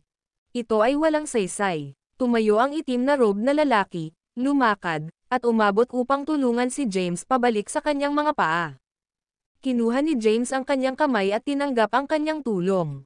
Hinayla siya ng lalaki at tinanong, "Kaya, galing ka sa hinaharap, ha?" Pinahid ni James ang dugo mula sa kanyang mga labi, hinawakan ang kanyang mga kamao, at sumagot, "Oo. Ang pangalan ko ay si James Caden. Sino ka maaaring?" Tumingin ang lalaki kay James, nanginginig ang ulo, at sinabi, "Mayroon kang ilang kakilakilabot na swerte mula nang tumakbo ka sa taong iyon." Mula sa mga salitang ito, masasabi ni James na alam ng taong may itim na robe na si Winton. Nakaramdam si James ng hindi kapani-paniwalang nababagabag. Siya ay dumaan sa landas ng mga pagsubok sa awakening ng langit, at ang mga nilalang. Kasangkot dito ay mga powerhouse na may kakayahang makita sa pamamagitan ng ilusyon. Ang Yaniri King ay isang natitirang magsasaka at hindi kailanman nawalan ng away. Walang sino man sa parehong ranggo ng paglilinang sa kanya. Maaaring talunin siya. Itinuturing ko ang aking sarili na isang may talento na magsasaka, ngunit natalo pa rin ako sa kanya. Matapos ang aking pagtatalo, nabilanggo ko ang aking sarili sa loob ng banal na site na ito. Panipi. Agad na natanto ni James ang pagkakakilanlan ng taong may itim na robe. Posibleng ikaw ba ang Blythe Master? Hindi ako karapat-dapat sa isang kagalang-galang na pamagat. Ang pangalan ko ay Yardos Zagarari. Tinitigan ni James si Yardos. Nasa ranggo ka ng ranggo ng Terra Acme. Maaaring makilala ni James ang ranggo ng paglilinang ni Yardos. Tama iyon. Panipi. Bumantong hininga si Yardos at sinabing, "Kahit na nasa ranggo ako ng Terra Acme, mawawala ako sa Yaniri King kung naabot niya ang ranggo na ito at naglalakbay sa ilog ng oras para sa isang rematch." Sigurado si Yardos na hindi niya matalo si Winton. Kahit na nasa ranggo siya ng ranggo ng Terra Acme, naniniwala siya. Walang alinlangan na talunin siya ni Winton kung tumayo sila sa parehong ranggo. Naranasan ni James kung gaano kalakas si Winton. Sa kanyang nakaraang laban-laban kay Winton, pinamamahalaan lamang niya na pilitin si Winton na lumikha ng isang mundo ng Taybak at gamitin ang landas na nagpapalabas ng sining ng Taybak. Bukod sa dalawang pamamaraan na ito, hindi alam ni James ang iba pang mga supernatural na kapangyarihan. Bumantong hininga si James at sinabing, "Tunay na siya ay nakakatakot na malakas. Kahit na nasa parehong ranggo tayo, madali niya akong pinapagana." Ang video na ito ay edited by Herban Storytelling. Kabanata 4360. James ay hindi interesado na talakayin si Winton.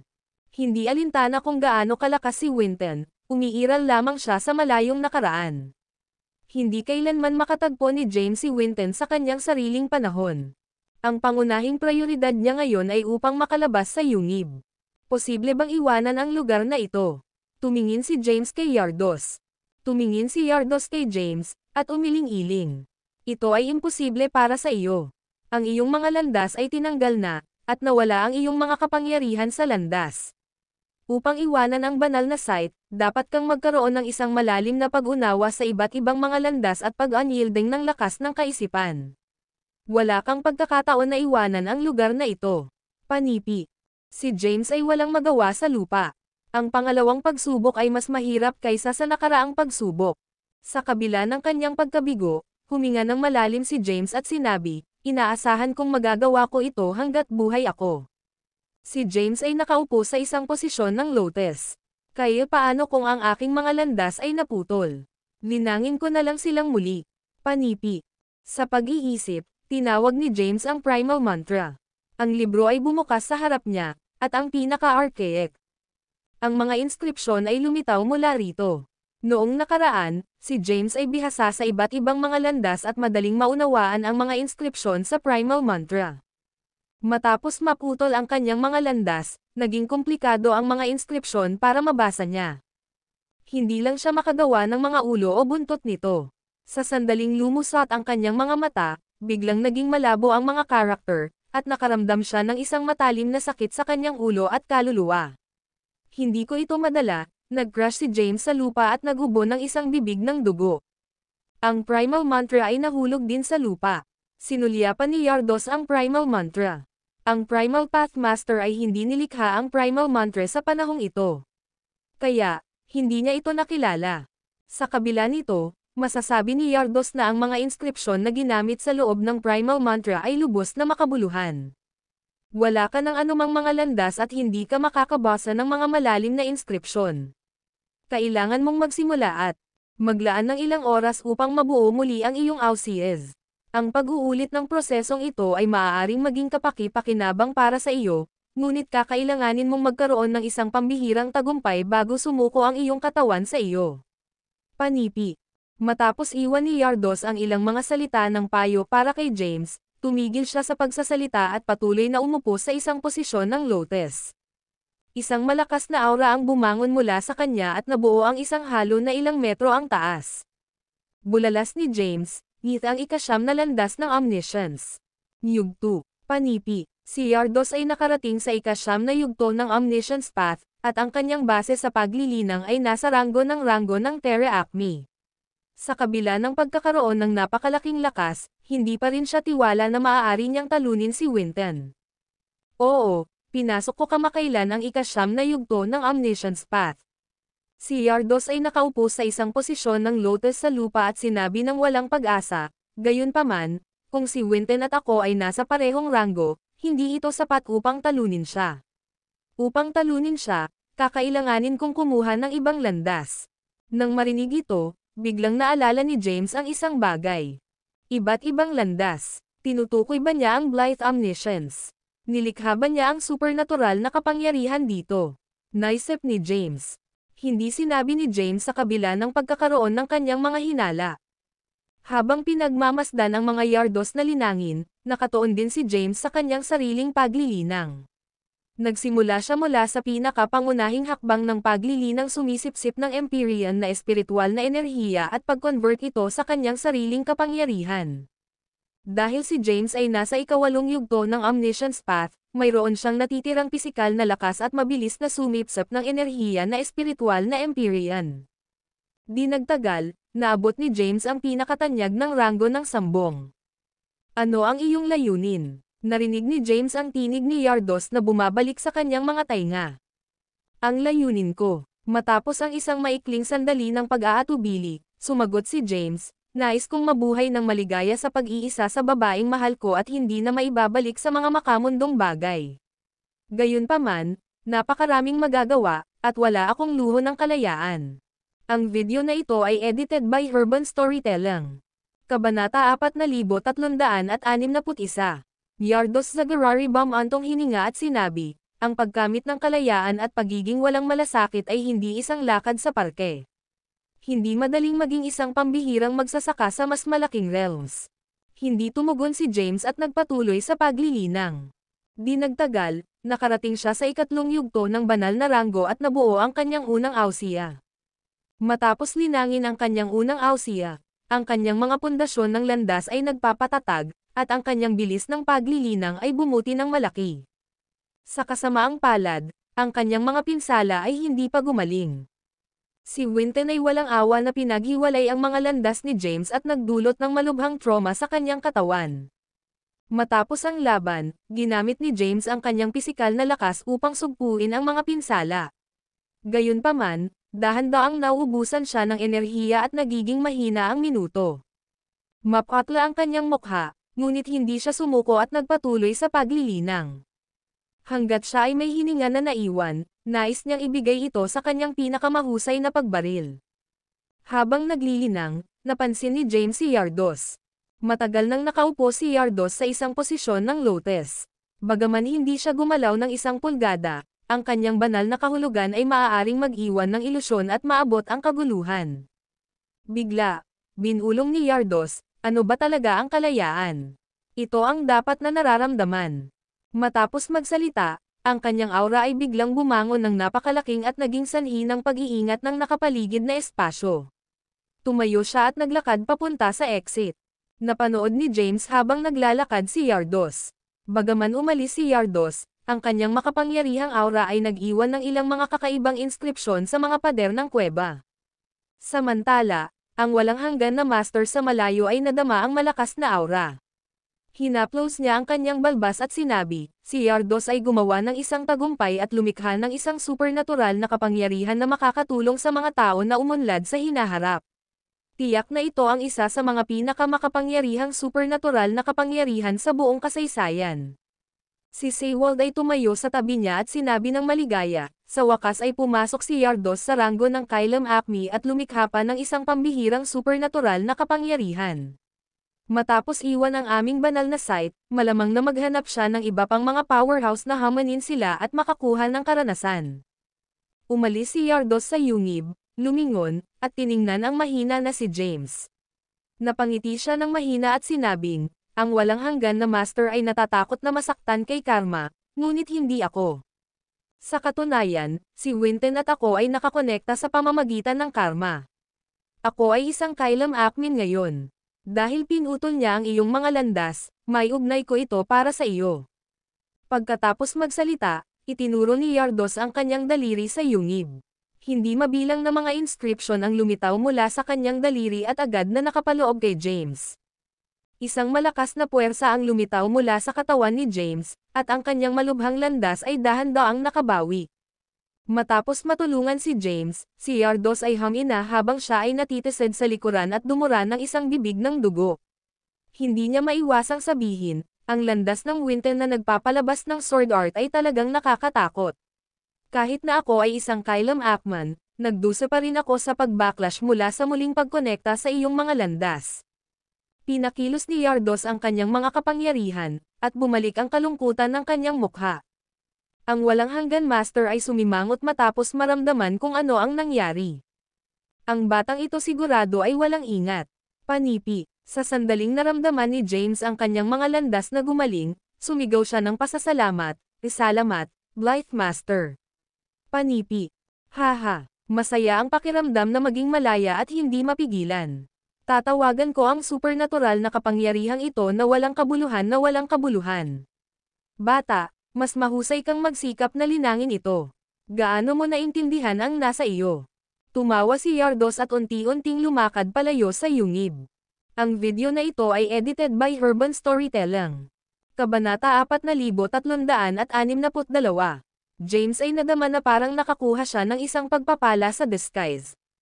Matapos nilikha ni Yardos ang Blythe Omniscience at pumasok sa ranggo ng Kailam Acme, gumamit siya ng isang pambihirang supernatural na kapangyarihan upang maiugnay muli ang mga landas ni James. Agad na nadama ni James ang kanyang mga kapangyarihan na naibalik. Kasabay nito, ang kanyang mga pinsala ay nagsimulang gumaling. Di nagtagal, nakuha niya ang kanyang mga kapangyarihan sa landas. Hinimok niya ang kapangyarihan ng landas ng buhay, at ang kanyang mga pinsala ay gumaling agad. Gayunpaman, ang kanyang nasira na Genesis ay hindi maaayos sa lakas ng buhay at kakailanganin ng ilang oras upang mabawi. Wala na si James sa bingit ng kamatayan. Madali itong maipasa ang pangalawang pagsubok. Matapos mabawi mula sa pisikal na traumas, hindi nagmadali si James na pag-aralan ang mga kakaibang inskripsyon sa mga dingding ng kuweba. Sa halip, nakaupo siya sa isang posisyon ng lotus, tinangka na pagalingin ang kanyang nasugatan na Genesis. Pinatawag din ni James ang Chaos Sagradong Lotus upang makuha ang kapangyarihan nito upang palakasin ang kanyang pisikal na katawan at ranggo ng paglilinang. Di nagtagal, pinasok niya ang kwasi na walang hanggan na kataas-taasang ranggo ng landas, na pareho kay Winton. Gayunpaman, pinatawad ni Winston ang kanyang ranggo ng paglilinang kaya mas malakas siya kaysa kay James. Dahan-daang napabuti ni James ang kanyang ranggo sa paglilinang. Dahan-dahan ang oras. Di nagtagal, ang mga pinsala ni James ay gumaling ng hindi sinasadya. Siya rin ay lumaki ng mas makapangyarihan sa kwasi na walang hanggan na kataas-taasang ranggo ng landas. Sa teoryang ito, ang isang magsasaka sa kwasi na walang hanggan na kataas-taasang ranggo ng landas ay maaaring makamit ang lakas sa par na may ranggo ng Kailam Acme. Gayunpaman, nangangailangan ito ng maraming oras. Sa kasamaang palad, si James ay walang luho ng oras. Sa ngayon, mapapabuti lamang niya ang kanyang lakas sa kwasi na walang hanggan na kataas-taasang ranggo ng landas hanggat maaari. Tiningnan ni James ang mga kakaibang inskripsyon sa pader ng kuweba at nagbulong, ang Blythe Omniscience. Ang mga inskripsyon ay nabuo ng mga kakaibang pattern at tila hinayla ang kanyang kaluluwa sa kanyang katawan. Nagpakita siya sa nakasisilaw na universo at kalaunan ay nagtapos sa kaguluhan. Sa isang kalagayan, isang figure ang lumipas sa kanya at naglakbay sa buong kaguluhan.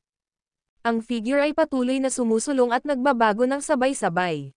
Walang nakakagambalang mga saloobin sa puso. Kalayaan na sundin ang pagnanais ng iyong puso at maging walang malasakit. Ang figure ay patuloy na kumikislap sa isip ni James. Hindi alam, pumasok si James sa 8 yugto ng Omniscience Path. Agad na pinalakas ang kanyang aura, at ang kanyang katawan ay nag-flick sa buong yungib. Boom! Ang eksena sa isip ni James ay nag-ambala.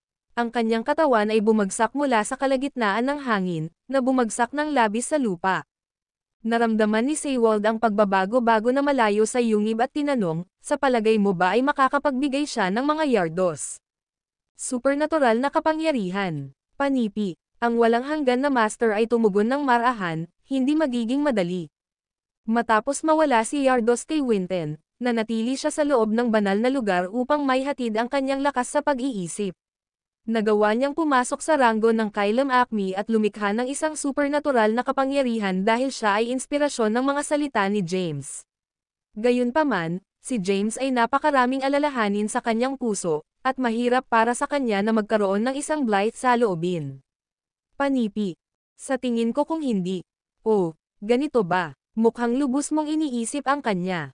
Siyempre. Dapat siyang maging isang pambihirang tao para sa landas ng paggising sa langit upang hilahin tayo sa ilusyon na ito. Tumango ang Boundley Master at sinabi, ang kanyang mga landas ay nakamit ang threshold para sa pag-alis ng banal na site. Gayunpaman, ang kanyang lakas ng kaisipan ay kulang pa. Kung maiintindihan niya ang supernatural na kapangyarihan ng Yardos, matutupad niya ang mga kondisyon ng pag-iwan ng banal na site. Ito ay magiging isang napakahabang proseso, kaya kailangan lang nating maghintay ng pasensya at makita kung paano ito pupunta. Panipi. Kumusta naman si Yardos? Sa kanyang pagkatao, malamang na magdulot siya ng ilang problema ngayon na naabot na niya ang ranggo ng Kylum Acme, nag-aalala na tanong ni Sewald. Haha, ang walang hanggan na master ay sumabog na tumatawa at sumagot, hindi siya magiging kanya kung hindi siya magiging sanhi ng problema. Samantala, si James, na nahulog sa lupa, ay napansin ng isang anino sa mga pader ng kuweba. Nagbulong si James, marami akong nakakagambalang mga saloobin. Kung hindi ko malilinaw ang aking ulo at pakawalan ang aking mga alalahanin, hindi ko maiintindihan ang walang kabuluhan. Ang video na ito ay edited by Urban Storytelling. Kabanata 4363. Ang Blythe Omniscience ay isang pambihirang supernatural na kapangyarihan. Bagaman sinimulan na ni James ang pag-aaral ng Blythe Omniscience, maramdaman na niya ang kapangyarihan nito. Sa kasamaang palad, hindi niya ito maiintindihan agad. Huff, huminga ng malalim si James. Naupo siya sa isang posisyon ng lotus sa lupa, nililinas ang kanyang isipan ng mga saloobin. Sa halip na linangin ang Blythe Omniscience, sinimulan ni James na mapagbuti ang lakas ng walang hanggan na ranggo. Kasabay nito, hinihigop niya ang kapangyarihan ng sagradong lotus upang mapahusay ang kanyang pisikal na lakas. Bago niya ito nalaman, pumasok na siya sa gitnang yugto ng ika-8 yugto ng Omniscience Path. Bilang karagdagan, ang kanyang mga nakamit sa kwasi na walang hanggan na ranggo ay napabuti din. Ganap na isawsaw ni James ang kanyang sarili sa paglilinang na nakalimutan niya kung nasaan siya at ganap na hindi pinansin ang paglipas ng oras. Hindi na siya ginulo ng mga saloobin at ang kanyang misyon upang pamunuan ang lahi ng tao sa kaunlaran. Unti-unti, kumalma ang kanyang puso. Habang nilinis niya ang kanyang isip, ang mga kakaibang pattern sa mga pader ng kuweba ay nagsimulang lumipat. Biglang dinala si James sa isang mahiwagang puwang, na tila nakasisilaw na kaguluhan. Sa hindi kilalang espasyo, napansin ni James ang isang malabo na figure. Ang figure ay unti-unting naging mga yardos. Lumapit si Yardos kay James at tiningnan siya ng kasiyahan. Napakaganda. Natagpuan mo ang mga pangunahing kondisyon para sa paglilinang ng napakabilis na pag-aalsa. Hinawakan ni James ang kanyang mga kamay at sinabing, mangyaring gabayan mo ako, Ginoo. Walang sinabi si Yardos bilang tugon, at ang kanyang katawan ay nagkalat sa isang malilim na figure. Kahit na ang figure ay tila hindi makatwiran, naglalaman ito ng makapangyarihang espiritual na kapangyarihan. Ang kapangyarihang espiritual ay kumalas sa nakapalibot na espasyo, sinisira ang walang hanggan na kaguluhan. Haha, ito ay kung paano ito maging Blythe. Ang boses ni Yardos ay lumubog sa buong lugar, na nagring sa mga tainga ni James. Ang malilim na figure ay sumiklab sa eksena na naglalaro sa isip ni James. Biglang napagtanto ni James habang nasa isang mahiwagang estado pa rin. Pagkaraan ng ilang oras, binuksan niya ang kanyang mga mata at nagbulong, nakikita ko. Tumayo siya at tumingin sa exit malapit. Matapos huminga ng malalim, lumakad siya papunta dito. Ang walang hanggan na master na napanood mula sa malayo. Hinaplos niya ang kanyang balbas at ngumiti, ang kanyang puso ng paglilinang ay matatag at madaling maklear ang kanyang isip. Sa ilalim ng mapagbantay na mga mata ng walang hanggan na Panginoon at si Sewol, lumabas si James sa kuweba. Matagumpay na lumakad si James sa labas ng yungib ng walang hadlang. Pagkatapos, tumingin siya sa malayo. Bigla, ang kanyang titig ay tumagos sa kaguluhan at nakita ang mga bakuran. Hinawakan niya ang kanyang mga kamao at sumigaw, "Salamat, Ginoo." Pagkaraan, lumitaw siya bago ang walang hanggan na master sa isang flash, hinawakan ang kanyang mga kamao, at sinabing, "Salamat, Ginoo. Naipasa ko na ang pagsubok. Kung pinapayagan ang kapalaran, inaasahan kong makita ka ulit sa hinaharap." Panipi. Pagkatapos magsalita, ang katawan ni James ay naging hindi magandang at nawala. Nang mawala si James, gumuho ang ilusyon. Muling lumitaw si James sa loob ng daanan at nakita ang exit door na lumitaw sa gilid ng landas. Naglakad ito ni James nang walang pag-aatubili at nagpatuloy sa pagsulong sa ikatlong pagsubok. Nagtataka siyang malaman kung gaano kahirap ang landas ng ikatlong pagsubok ng Langit Awakening. Ang video na ito ay edited by Herban Storytelling. Kabanata 4364. During ang landas ng unang pagsubok sa Langit na Awakening, malubhang nasugatan si James at pinutol ang kanyang mga landas ni Winton. Sa ikalawang pagsubok, nakatagpo niya si Yardos, na muling nakakonekta ang kanyang mga landas at tinulungan siyang maunawaan ang mga pangunahing kaalaman ng Blythe Omniscience. Bilang karagdagan, nakarating siya sa gitnang yugto ng ikawalong yugto ng Omniscience Path, at ang kanyang lakas sa kwasi na walang hanggan na ranggo ng kataas-taasang landas ay napabuti din. Matapos maipasa ang pangalawang pagsubok, sinimulan ni James ang kasunod na paglilitis. Mabilis siyang sumulong sa landas ng paggising sa langit. Matapos maglakad ng ilang oras, ang kanyang katawan ay lumubog sa lupa, at nagsimula siyang malayang bumagsak sa kalangitan. Di nagtagal, ang isang saklaw ng bundok ay nakikita. Dahan-daang bumaba si James at matatag na nakarating sa tuktok ng isang bundok. Nakarating ka sa landas ng pangatlong pagsubok sa langit na paggising. Ang iyong gawain ay upang mailigtas si Zer. Narinig ni James ang isang hindi kilalang tinig, na ginagawang mahirap upang matukoy kung saan ito nagmula. Zer. Sino si Zer? Paano ko may save ang taong ito? Walang magawa si James na walang magawa. Ang landas ng paggising sa langit ay talagang kakaiba. Hindi ko inaasahan na makatipid ng isang tao. Dahil narito na ako, kailangan kong malaman kung paano malulutas ito. Una sa lahat, kailangan kong kilalanin kung sino si Zer. Dapat ko ring malaman kung nasaan ako at kung ano ito. Panipi. Si James ay walang paggunita sa isang taong nagngangalang Zer sa kanyang mga alaala o Wyatt. Nawala siya mula sa saklaw ng bundok at lumitaw sa labas ng isang lungsod. Ito ay isang malaking lungsod na may maraming mga sinaunang inskripsyon na nakaukit sa gate ng lungsod. Pinanggalingan ng lungsod. Maraming trapiko ang makikita sa gate ng lungsod, na may maraming mga nabubuhay na nilalang na dumadaan dito. Pinagsama ni James ang karamihan at sinundan sila sa lungsod. Matapos makapasok sa lungsod, isang malaking itim na ulap ang lumulutang, at isang kakilakilabot na puwersa ang lumusot sa paligid. Tumakbo. Paparating na si Zer. Ang lungsod na pinagmulan ay itinapon sa kaguluhan, at hindi mabilang na mga nabubuhay na nilalang ay mabilis na nagsimulang tumakas. Ang itim na ulap ay mabilis na lumapit sa kanila, sinipsip ang kanilang enerhiya, at pinatay ito agad. Sa isang maikling sandali lamang, ang mga tambak lamang ng mga labi ng balangkas ay naiwan sa lungsod. Si James, sa kabilang banda, ay nadama ng maaga ang kakilakilabot na kapangyarihan. Sa gayon, mabilis niyang pinalipat ang kanyang lakas at pinasok ang ikawalong yugto ng Omniscience Path upang maiwasan na mapuspos ng itim na ulap. Ano ang mayroon ako dito? Ang isang bulalas ay nagmula sa loob ng itim na ulap.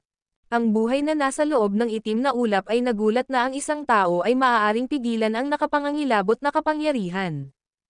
Ikaw ba si Zer? Nakita ni James ang isang magandang babae sa isang itim na damit na nakasakay sa mga itim na ulap sa malayo. Matapos malinaw na makita ang kanyang hitsura, si James ay gumawa ng ilang mga hakbang pabalik sa pagkabigla. Ang itim na ulap sa layo ay nawala, at ang magandang babae ay humakbang pasulong. Ang kanyang katawan ay kumikislap, at siya ay lumitaw bago agad si James. Marami kang espiritual na kapangyarihan. Ito ay makikinabang sa akin ng maraming. Kahit na ang babae ay napakarilag, ang kanyang mukha ay malamig at nakakatakot. Bigla niyang itinaas ang kanyang kamay at pinalitan ang kanyang matalim na claws sa ulo ni James. Ang isang puting ningning ay lumitaw mula sa katawan ni James, na bumubuo ng isang protection na kalasag upang hadlangan ang pag-atake. Gayunpaman, ang babae ay napakalakas. Nilabanan ni James ang malakas na puwersa, ngunit ang kanyang mga binti ay lumubog sa lupa. Ano ang ginagawa mo dito, Thea? Tiningnan ni James ang babaeng tulad ng demonyo na naglalabas ng isang itim na aura. Ito ay walang iba kundi ang kanyang minamahal na Thea. Hindi niya naisip ang taong kailangan niyang i-save sa kanyang ikatlong pagsubok ay sa kanya. Ang video na ito ay edited by Urban Storytelling. Kabanata 4365. Sino ka ba? Nakatitig si Thea kay James. Walang nakakaalam ng kanyang pangalan, kaya paano siya makikilala ng isang tao? Ang mga paa ni James ay lumubog sa matigas na lupa, ngunit tiningnan niya si Thea, sinusubukan na hikayatin siya, hindi pa huli ang lahat upang gawing tama ang mga bagay, Thea. Dapat mong tama ang iyong mga pagkakamali.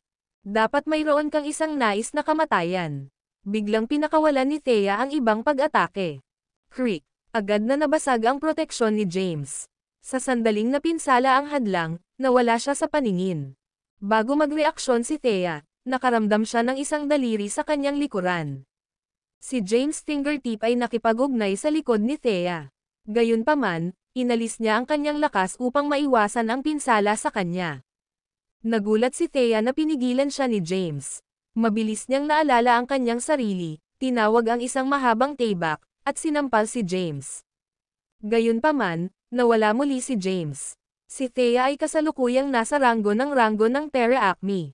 Gayunpaman, naintindihan ni James ang mga pangunahing kaalaman ng Blythe Omniscience at higit na mataas sa kanya sa mga tuntunin ng lakas. Anong kakaibang tao? Panipi. Napagtanto ni Thea na hindi niya magagawang saktan si James at mabilis na umatras mula sa laban. Tumayo si James at tumingin sa direksyon kung saan nagtakas si Thea.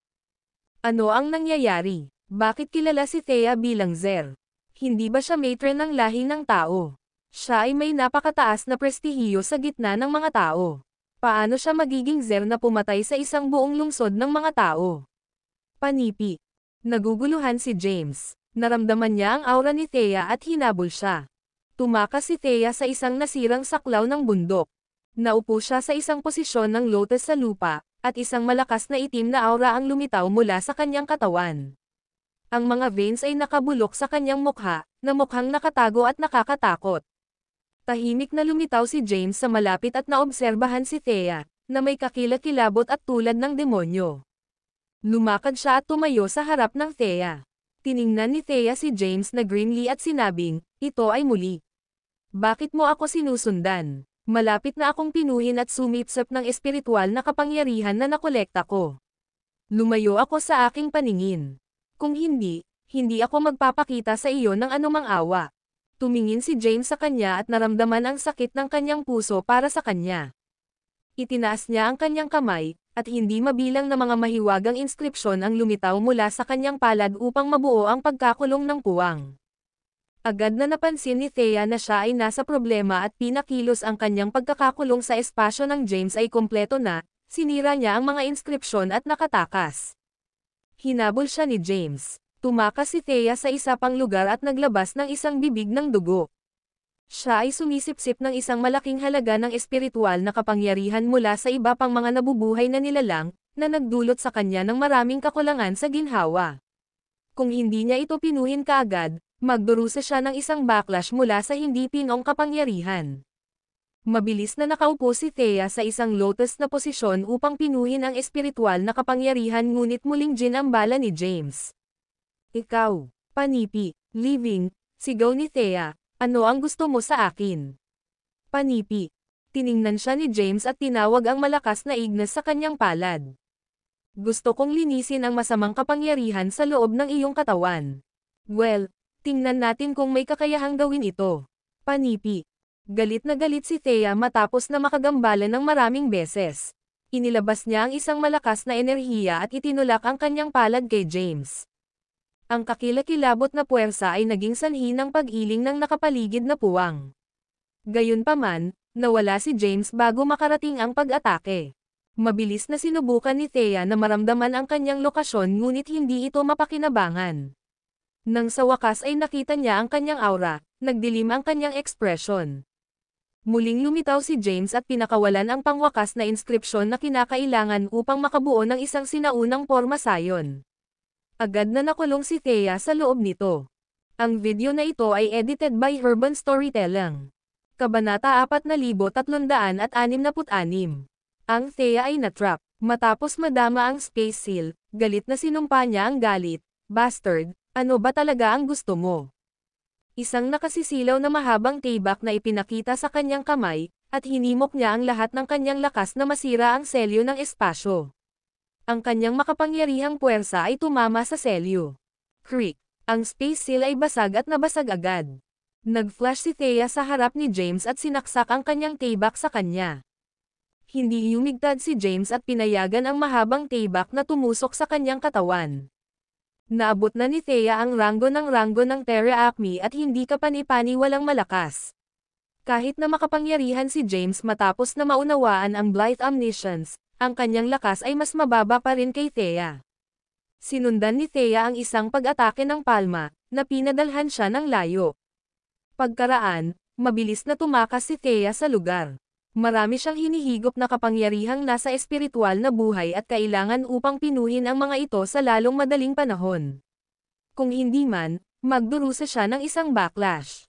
Ang backlash ay magiging sanhi ng pagbagsak sa kanya sa ranggo ng paglilinang, o mas masahol pa, maaaring mawala siya sa kanyang buhay.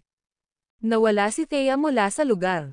Kahit na si James ay nagtamo ng matinding pinsala, hinabol pa rin niya. Pinaghihinalaan ni James na ang ilusyon ay inaasahang mula pa sa panahon ng Primordial Realm, kung saan si Thea ay hindi pa naging matron ng lahi ng tao. Bagaman malakas si Thea, hindi siya sapat na malakas upang mapagtanto na nasa loob sila ng isang ilusyon. Gayunpaman, ang misyon ni James ay upang mailigtas si Thea. Naniniwala siya na siya ay walang kabuluhan sa ilusyon at malalaman lamang ito sa hinaharap.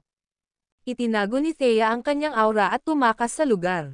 Sa kasamaang palad, si James ay bihasa sa iba't ibang mga landas ng langit at lupa at madaling masubaybayan siya kahit gaano kahirap sinubukan niyang itago. Nagtago si Thea sa isang saklaw ng bundok at nakatuon sa pagpino ng espiritual na kapangyarihan na hinihigop niya. Nang magsimula siya, lumitaw si James at tumayo sa harap niya. Galit na galit si Thea at umungal sa kanya, ano ang gusto mo sa akin? Siya ay sumisipsip ng maraming espiritual na kapangyarihan, at nagagalit na pinasigla ang enerhiya at naging dahilan upang siya ay magdusa ng isang backlash. Bilang isang resulta, siya ay naglabas ng isang bibig ng dugo. Sinubukan ni James na hikayatin siya ng malumanay, na nagsasabing, hindi pa huli ang pag-on ng isang bagong dahon, Thea. Si Thea hissed, wala itong kinalaman sa iyo. Nawala. Galit siya sa kanyang mga aksyon. Sino ang taong ito? Bakit siya masyadong nakikipag-ugnayan? Naisip ni Thea. Kahit anong alalahanin mo rin sa akin. Tutulungan kita na linisin ang masamang kapangyarihan sa loob ng iyong katawan. Si James ay lumapit sa kanya at tinawag ang isang puting apoy sa kanyang palad. Gayunpaman, binati siya ng isang nakasisindak na puwersa ng palad. Hindi siya yumigtad at sumabog ang layo, na nagpapanatili ng isa pang pinsala na naging dahilan upang siya ay dumura ng dugo. Ano ang isang weirdo? Bakit hindi siya namamatay? Si Thea ay hindi nagsalita. Wala siyang oras upang mag-aksaya kasama si James at mabilis na tumakas sa lugar. Napabuntong hininga si James na walang magawa at kinaladkad ang kanyang nasugatan na katawan pagkatapos niya, sinusubukan na hikayatin siya. Gayunpaman, paulit-ulit siyang nasugatan. Sa kabila nito, hindi niya maibabalik ang kanyang sarili upang labanan. Tuwing nahuli siya sa kanya, papatalo siya at makatakas. Sakop si James sa mga pinsala matapos na sunod-sunod na tumatanggap ng ilang mga hit mula sa kanya. Samantala, tumakas si Thea sa isang nasirang lugar na pagod. Ang video na ito ay edited by Urban Storytelling. Kabanata 4367. Nakulong si Thea. Matapos maramdaman ang space seal, galit na galit siyang nagmura, "Bastard, ano ba talaga ang gusto mo?" Isang nakasisilaw na mahabang espada ang nagpakita sa kanyang kamay, at hinikayat niya ang lahat ng kanyang lakas na basagin ang selyo ng kalawakan. Ang kanyang malakas na puwersa ay tumama sa selyo. Creak! Nabasag kaagad ang space seal. Sumulyap si Thea sa harapan ni James at itinutok sa kanya ang espada nito. Hindi umiwas si James at hinayaang tumagos sa kanyang katawan ang mahabang espada. Naabot na ni Thea ang tuktok ng Terra Acme rank at napakalakas. Kahit na makapangyarihan si James pagkatapos na maunawaan ang Blythe Omniscience, mas mababa pa rin ang kanyang lakas kay Thea. Novel drama. Sinundan ni Thea ang isang pag-atake ng palad, na pinalipad siya sa malayo. Pagkatapos, mabilis na tumakas si Thea sa lugar. Nakuha niya ang napakaraming espiritual na kapangyarihan ng mga buhay na nilalang at kailangan niyang pinuhin ang mga ito sa lalong madaling panahon. Kung hindi, makakaranas siya ng backlash. Ang backlash ay magiging dahilan ng pagbaba niya sa cultivation rank, o mas masahol pa, maaari siyang mawalan ng buhay. Nawala si Thea sa lugar. Bagamat nagtamo ng matinding pinsala si James, humabol pa rin siya. Naghinala si James na ang ilusyon ay naproyekto bago ang Primordial Realm era, kung saan hindi pa naging matron ng human race si Thea. Bagamat makapangyarihan si Thea, hindi siya sapat upang mapagtantong nasa loob sila ng isang ilusyon. Gayunpaman, ang misyon ni James ay iligtas si Thea. Naniniwala siyang hindi niya napapansin ang ilusyon at malalaman lamang niya ito sa hinaharap. Itinago ni Thea ang kanyang aura at tumakas sa lugar. Sa kasamaang palad, si James ay bihasa sa iba't ibang landas ng langit na sinubukan niyang itago. Nagtago si Thea sa isang bulubundukin at nakatuon sa pagpino sa espiritual na kapangyarihang natanggap niya. Nang magsimula na siya, nagpakita si James at tumayo sa harapan niya. Galit na galit si Thea at umungol sa kanya, "What the hell do you want from me?" Naka-absorb siya ng maraming espiritual na kapangyarihan, at ang galit ay nagbunga ng resulta. Nagluwa siya ng isang subo ng dugo. Sinubukan ni James na hikayatin siya ng malumanay, na nagsasabing, "Hindi pa huli ang lahat para magbukas ng bagong dahon, Thea." Sumirit si Thea, "Wala itong kinalaman sa iyo. Magwala ka." Galit siya sa mga kinikilos nito. Sino ang lalaking ito? Bakit siya nakikialam? Isip ni Thea. Kung ano man ang inaalala mo ay tungkol din sa akin.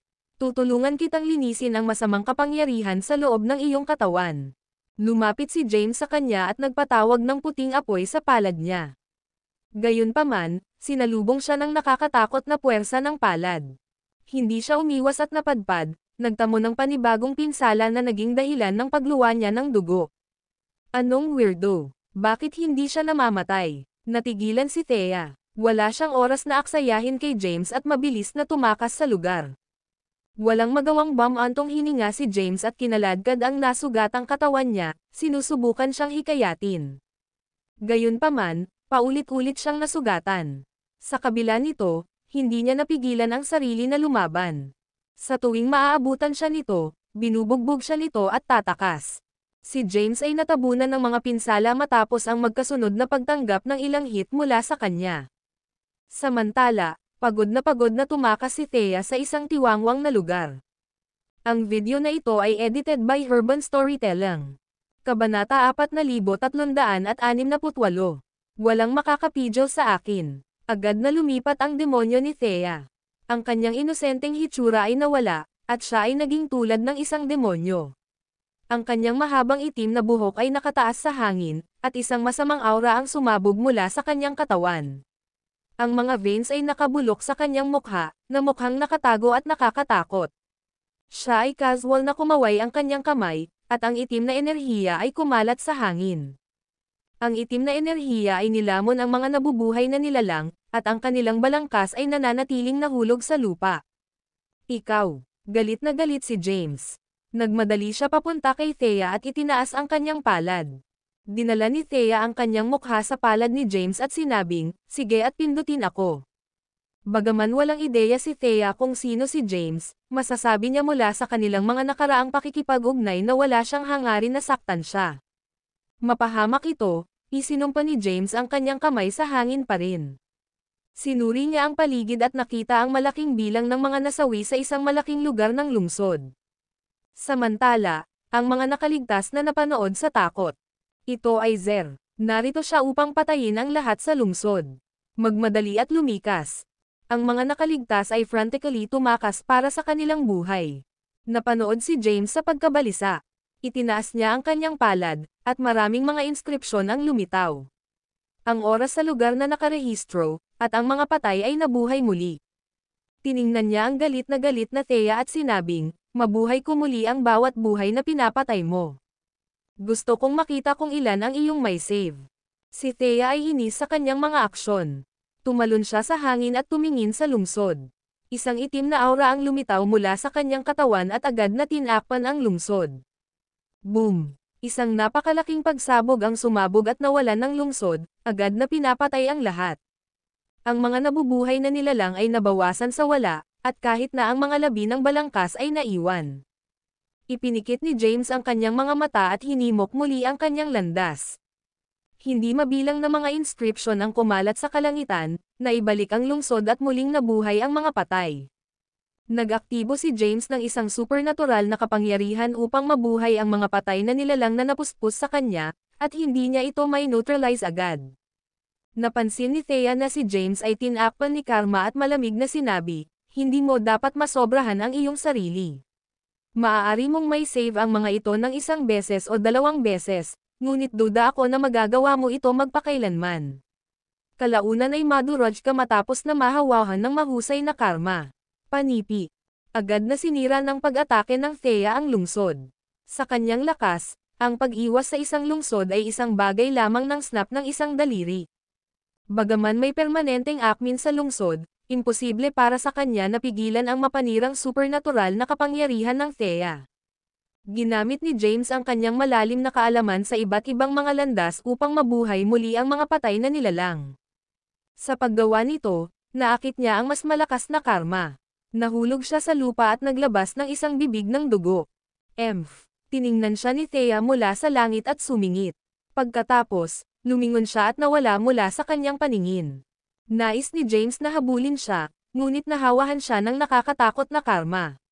Wala siyang pagpipilian kundi upang neutralisahin muna ang karma ng kapangyarihan. Sumuko siya sa pagsunod sa kanya at umupo sa isang posisyon ng lotus upang pinuhin ang lakas ng karma. Samantala, ang mga nabubuhay na nilalang na nabuhay muli ay nalaman ang mga nakakatakot na kapangyarihan ni James. Nakakatakot, hindi sila naglakas loob na tumatagal sa lungsod at tumakas. Hindi natatakot si James kay karma. Sa katunayan, maaari niyang pinuhin sila at i-convert ang mga ito sa kanyang sariling mga kapangyarihan ng landas. Kasalukuyan siyang nasa ranggo ng walang hanggan na kataas-taasang landas, at ang kanyang lakas ay bumuti sa napakabagal na rate. Sa kabila ng pag-set up ng isang oras ng pagbuo, ito ay tumagal sa kanya ng napakatagal na oras upang ganap na sumipsip ng karma na naakit niya. Ang video na ito ay edited by Urban Storytelling. Kabanata 4370. Thea ay nasa ranggo ng Terra Acme at nilinang ang Diabolic Art. Gumamit siya ng Diabolic Art upang ubusin ang espiritual na kapangyarihan ng iba pang mga nabubuhay na nilalang at pinuhin ang mga ito sa kanyang sariling kapangyarihan. Si Zer ay walang kabuluhan sa panahon bago ang panahon ng Primordial Realm. Ilang mga powerhouse lamang ang may kakayahang pigilan siya. Gayunpaman, ang Thea ay napakamatalino at hindi direktang hinarap ang mga powerhouse na ito. Sa tuwing nakatagpo siya ng isang tao na hindi niya matatalo, makatakas siya. Bagaman ang mga nabubuhay na nilalang sa saklaw ng bundok ay walang tugma para sa kanya, itinayo niya ang pagbuo bilang pag-iingat. Gayunpaman, madaling sirain ito ni James. Hindi pinansin ni Thea si James, na naghihirap sa lupa, at tiningnan ang mga nabubuhay na nilalang na may isang nakangiting-ngiti. Bigla, mahigpit na hinawakan niya ang kanyang taybak at sinisingil sa isa sa mga mas mahina na kalaban. Ang taong nabuhay muli ni James ay nasa isang labi pa rin, hindi maproseso ang nangyari. Bago siya makapagreaksyon, siya ay sinampal ng mahabang taybak. Agad na hinihigop ni Thea ang kanyang mga espiritual na kapangyarihan, at ang kanyang balangkas ay nananatiling nabagsak sa lupa. Nais ni James na mamagitin ngunit walang kapangyarihan. Siya ay pilit na nabuhay muli ng ilang mga magsasaka sa itaas ng ranggo ng Permanence Acme ilang sandali lamang at naakit ang makapangyarihang karma sa kanyang sarili. Nasa isang ilusyon sila, at ang mga nabubuhay na nilalang ay hindi lamang pag-asa ng mga projection. Gayunpaman, si Thea ay isang aktwal na pamumuhay na naipasok sa kanyang paglilitis. Kaya, magdurusa pa rin siya sa karma sa pamamagitan ng muling pagkabuhay sa mga pinatay niya. Si Thea, sa kabilang banda, ay hindi pa rin alam na nasa loob siya ng isang hindi kilalang projection ng kanyang mundo.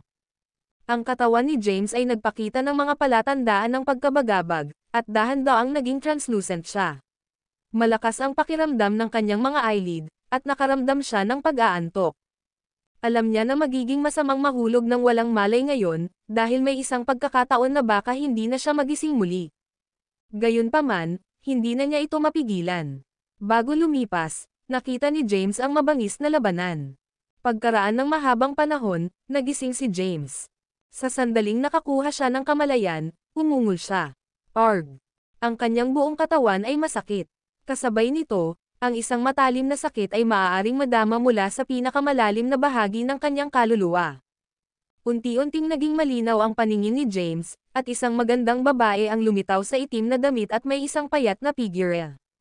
Tiningnan ni Thea ang bahagya na buhay na si James sa lupa at pinuri siya, na nagsasabing, "Napaka-tenacious ka. Hindi ako makapaniwala na buhay ka pa. Ang iyong enerhiya ng dugo ay napakalakas. Kung nais kong sumipsip, ang aking lakas ay tataas ng napakalaking panipi." Ngumisi si Thea, na inihayag ang kanyang puting ngipin. Ginamit ni James ang kanyang banal na kahulugan upang aiskan ang lugar. Nawasak na ang paligid. Hindi mabilang na mga labi ng balangkas ay nakakalat sa lupa. Pinatay na ni Thea ang mga magsasaka, at ang kanyang aura ay mas malakas kaysa sa dati. Bagaman ginamit niya ang tuso na pamamaraan upang mapagbuti ang kanyang lakas ay napakalapit sa isang magsasaka sa ranggo ng Terra Acme. Noong nakaraan, si Thea ay higit na mataas sa kanya. Lumaki siya ng mas malakas matapos na sumipsip ng espiritual na kapangyarihan ng napakaraming mga powerhouse. Tiniis ni James ang sakit at sinubukan na bumangon mula sa lupa. Huwag gumalaw. Isang matalim na talam ang pinindot laban sa kanyang leeg. Ang video na ito ay edited by Urban Storytelling. Kabanata 4369. 3,000 taon na ang lumipas habang pinino ni James ang kontaminadong karma power. Nang tapos na si James, ipinikit niya ang kanyang mga mata at sinubukan na hanapin si Thea. Bagaman sadyang itinago ni Thea ang kanyang aura upang maiwasan siya, madali niya itong natagpuan. Nag-set up ang Thea ng pagbuo sa isang nasirang saklaw ng bundok at nagtatago sa loob nito. Ilang sandali matapos niyang makumplito ang pagbuo, ilang dosenang nabubuhay na nilalang na gumala sa saklaw ng bundok. Ang pagbuo ay na-trigger nang pumasok ang mga nabubuhay na nilalang sa saklaw ng bundok. Maraming mga permanenteng acmins ang kanilang mga espiritual na kapangyarihan na sinipsip, at ang kanilang mga buto lamang ang nanatili. Sinisipsip ni Thea ang espiritual na kapangyarihan at nagbulong, kahanga-hanga. Ang sensing ng enerhiya sa kanyang katawan, ngumiti siya ng kasiyahan. Ipakita ang iyong sarili, bruha. Isang galit na boses ang nagmula sa loob ng porma sayon. Ikaw ay duwag, nagtatago sa dilim. Halika at harapin mo kami. Ang ilang mga powerhouse na nakulong sa loob ng pagbuo ay nanunuya sa kanya. Ang mga powerhouse ay medyo malakas at nagkakaisa upang patayin si Thea. Ang pinakamahina ay isang permanenteng acmin, at ang pinakamalakas ay isang Terra Acmin. Ayaw ni Thea na harapin ang mga ito sa ulo, kaya nagtayo siya ng isang porma sayon. Dumating lamang si James sa oras at nasaksihan ang trahedya na pagkamatay ng maraming mga powerhouse. Nakakakita pa ng maraming buhay na kinuha ni Thea, nabalisa si James. Nag-isip siya, ang Thea ay dapat na maging matron ng lahi ng tao. Anong uri ng tao siya bago kumita ng pamagat? Ilan ang buhay na kinuha niya? Kudlit. Lumitaw si James sa labas ng pormasayon. Inilabas niya ang kanyang banal na kahulugan at mabilis na tinukoy ang pagbuo. Itinaas niya ang kanyang kamay, at ang malakas na puwersa ay sumabog mula sa kanyang daliri, agad na nagbabago sa mga mahiwagang inskripsyon. Ang mga inskripsyon ay nalubog sa pagbuo at sinira ito. Naglakad si James sa mga powerhouse at sumulyap sa kanila. Nang mapansin ang ilang mga balangkas na nananatili sa lupa, pinakawalan niya ang kanyang mga landas sa landas at binuhay muli ang mga patay na magsasaka. Yamang ang mga magsasaka na ito ay mga powerhouse, kailangang magbayad si James ng isang mabibigat na presyo upang mabuhay ang mga ito. Kasabay nito, ang karma ay nakakaakit ay mas malakas. Agad na tinakpan siya ni Karma Power. Hindi makatiis ito, nagspat siya ng isang bibig ng dugo at nahulog sa lupa. Bagaman nasa gitnang yugto siya ng ikawalong yugto ng Omniscience Path at may malakas na pisikal na lakas, hindi niya mapigilan ang karma mula sa muling pagkabuhay ng mga powerhouse na ito. Ang mga pinsala ay nagsimulang bumuo sa buong katawan. Ang kanyang pisikal na katawan ay mas shredded bukod kung hindi ito para sa kanyang malakas na kapangyarihan ng kaguluhan. Hinati ni James ang kanyang bibig ng kahirapan at sinabing, "Iwanan. Lahat kayo ay nagkakaisa ay wala pa ring tugma para sa kanya. Kung pinahahalagahan mo ang iyong buhay, umalis ka agad. Hindi ko mailigtas ang lahat."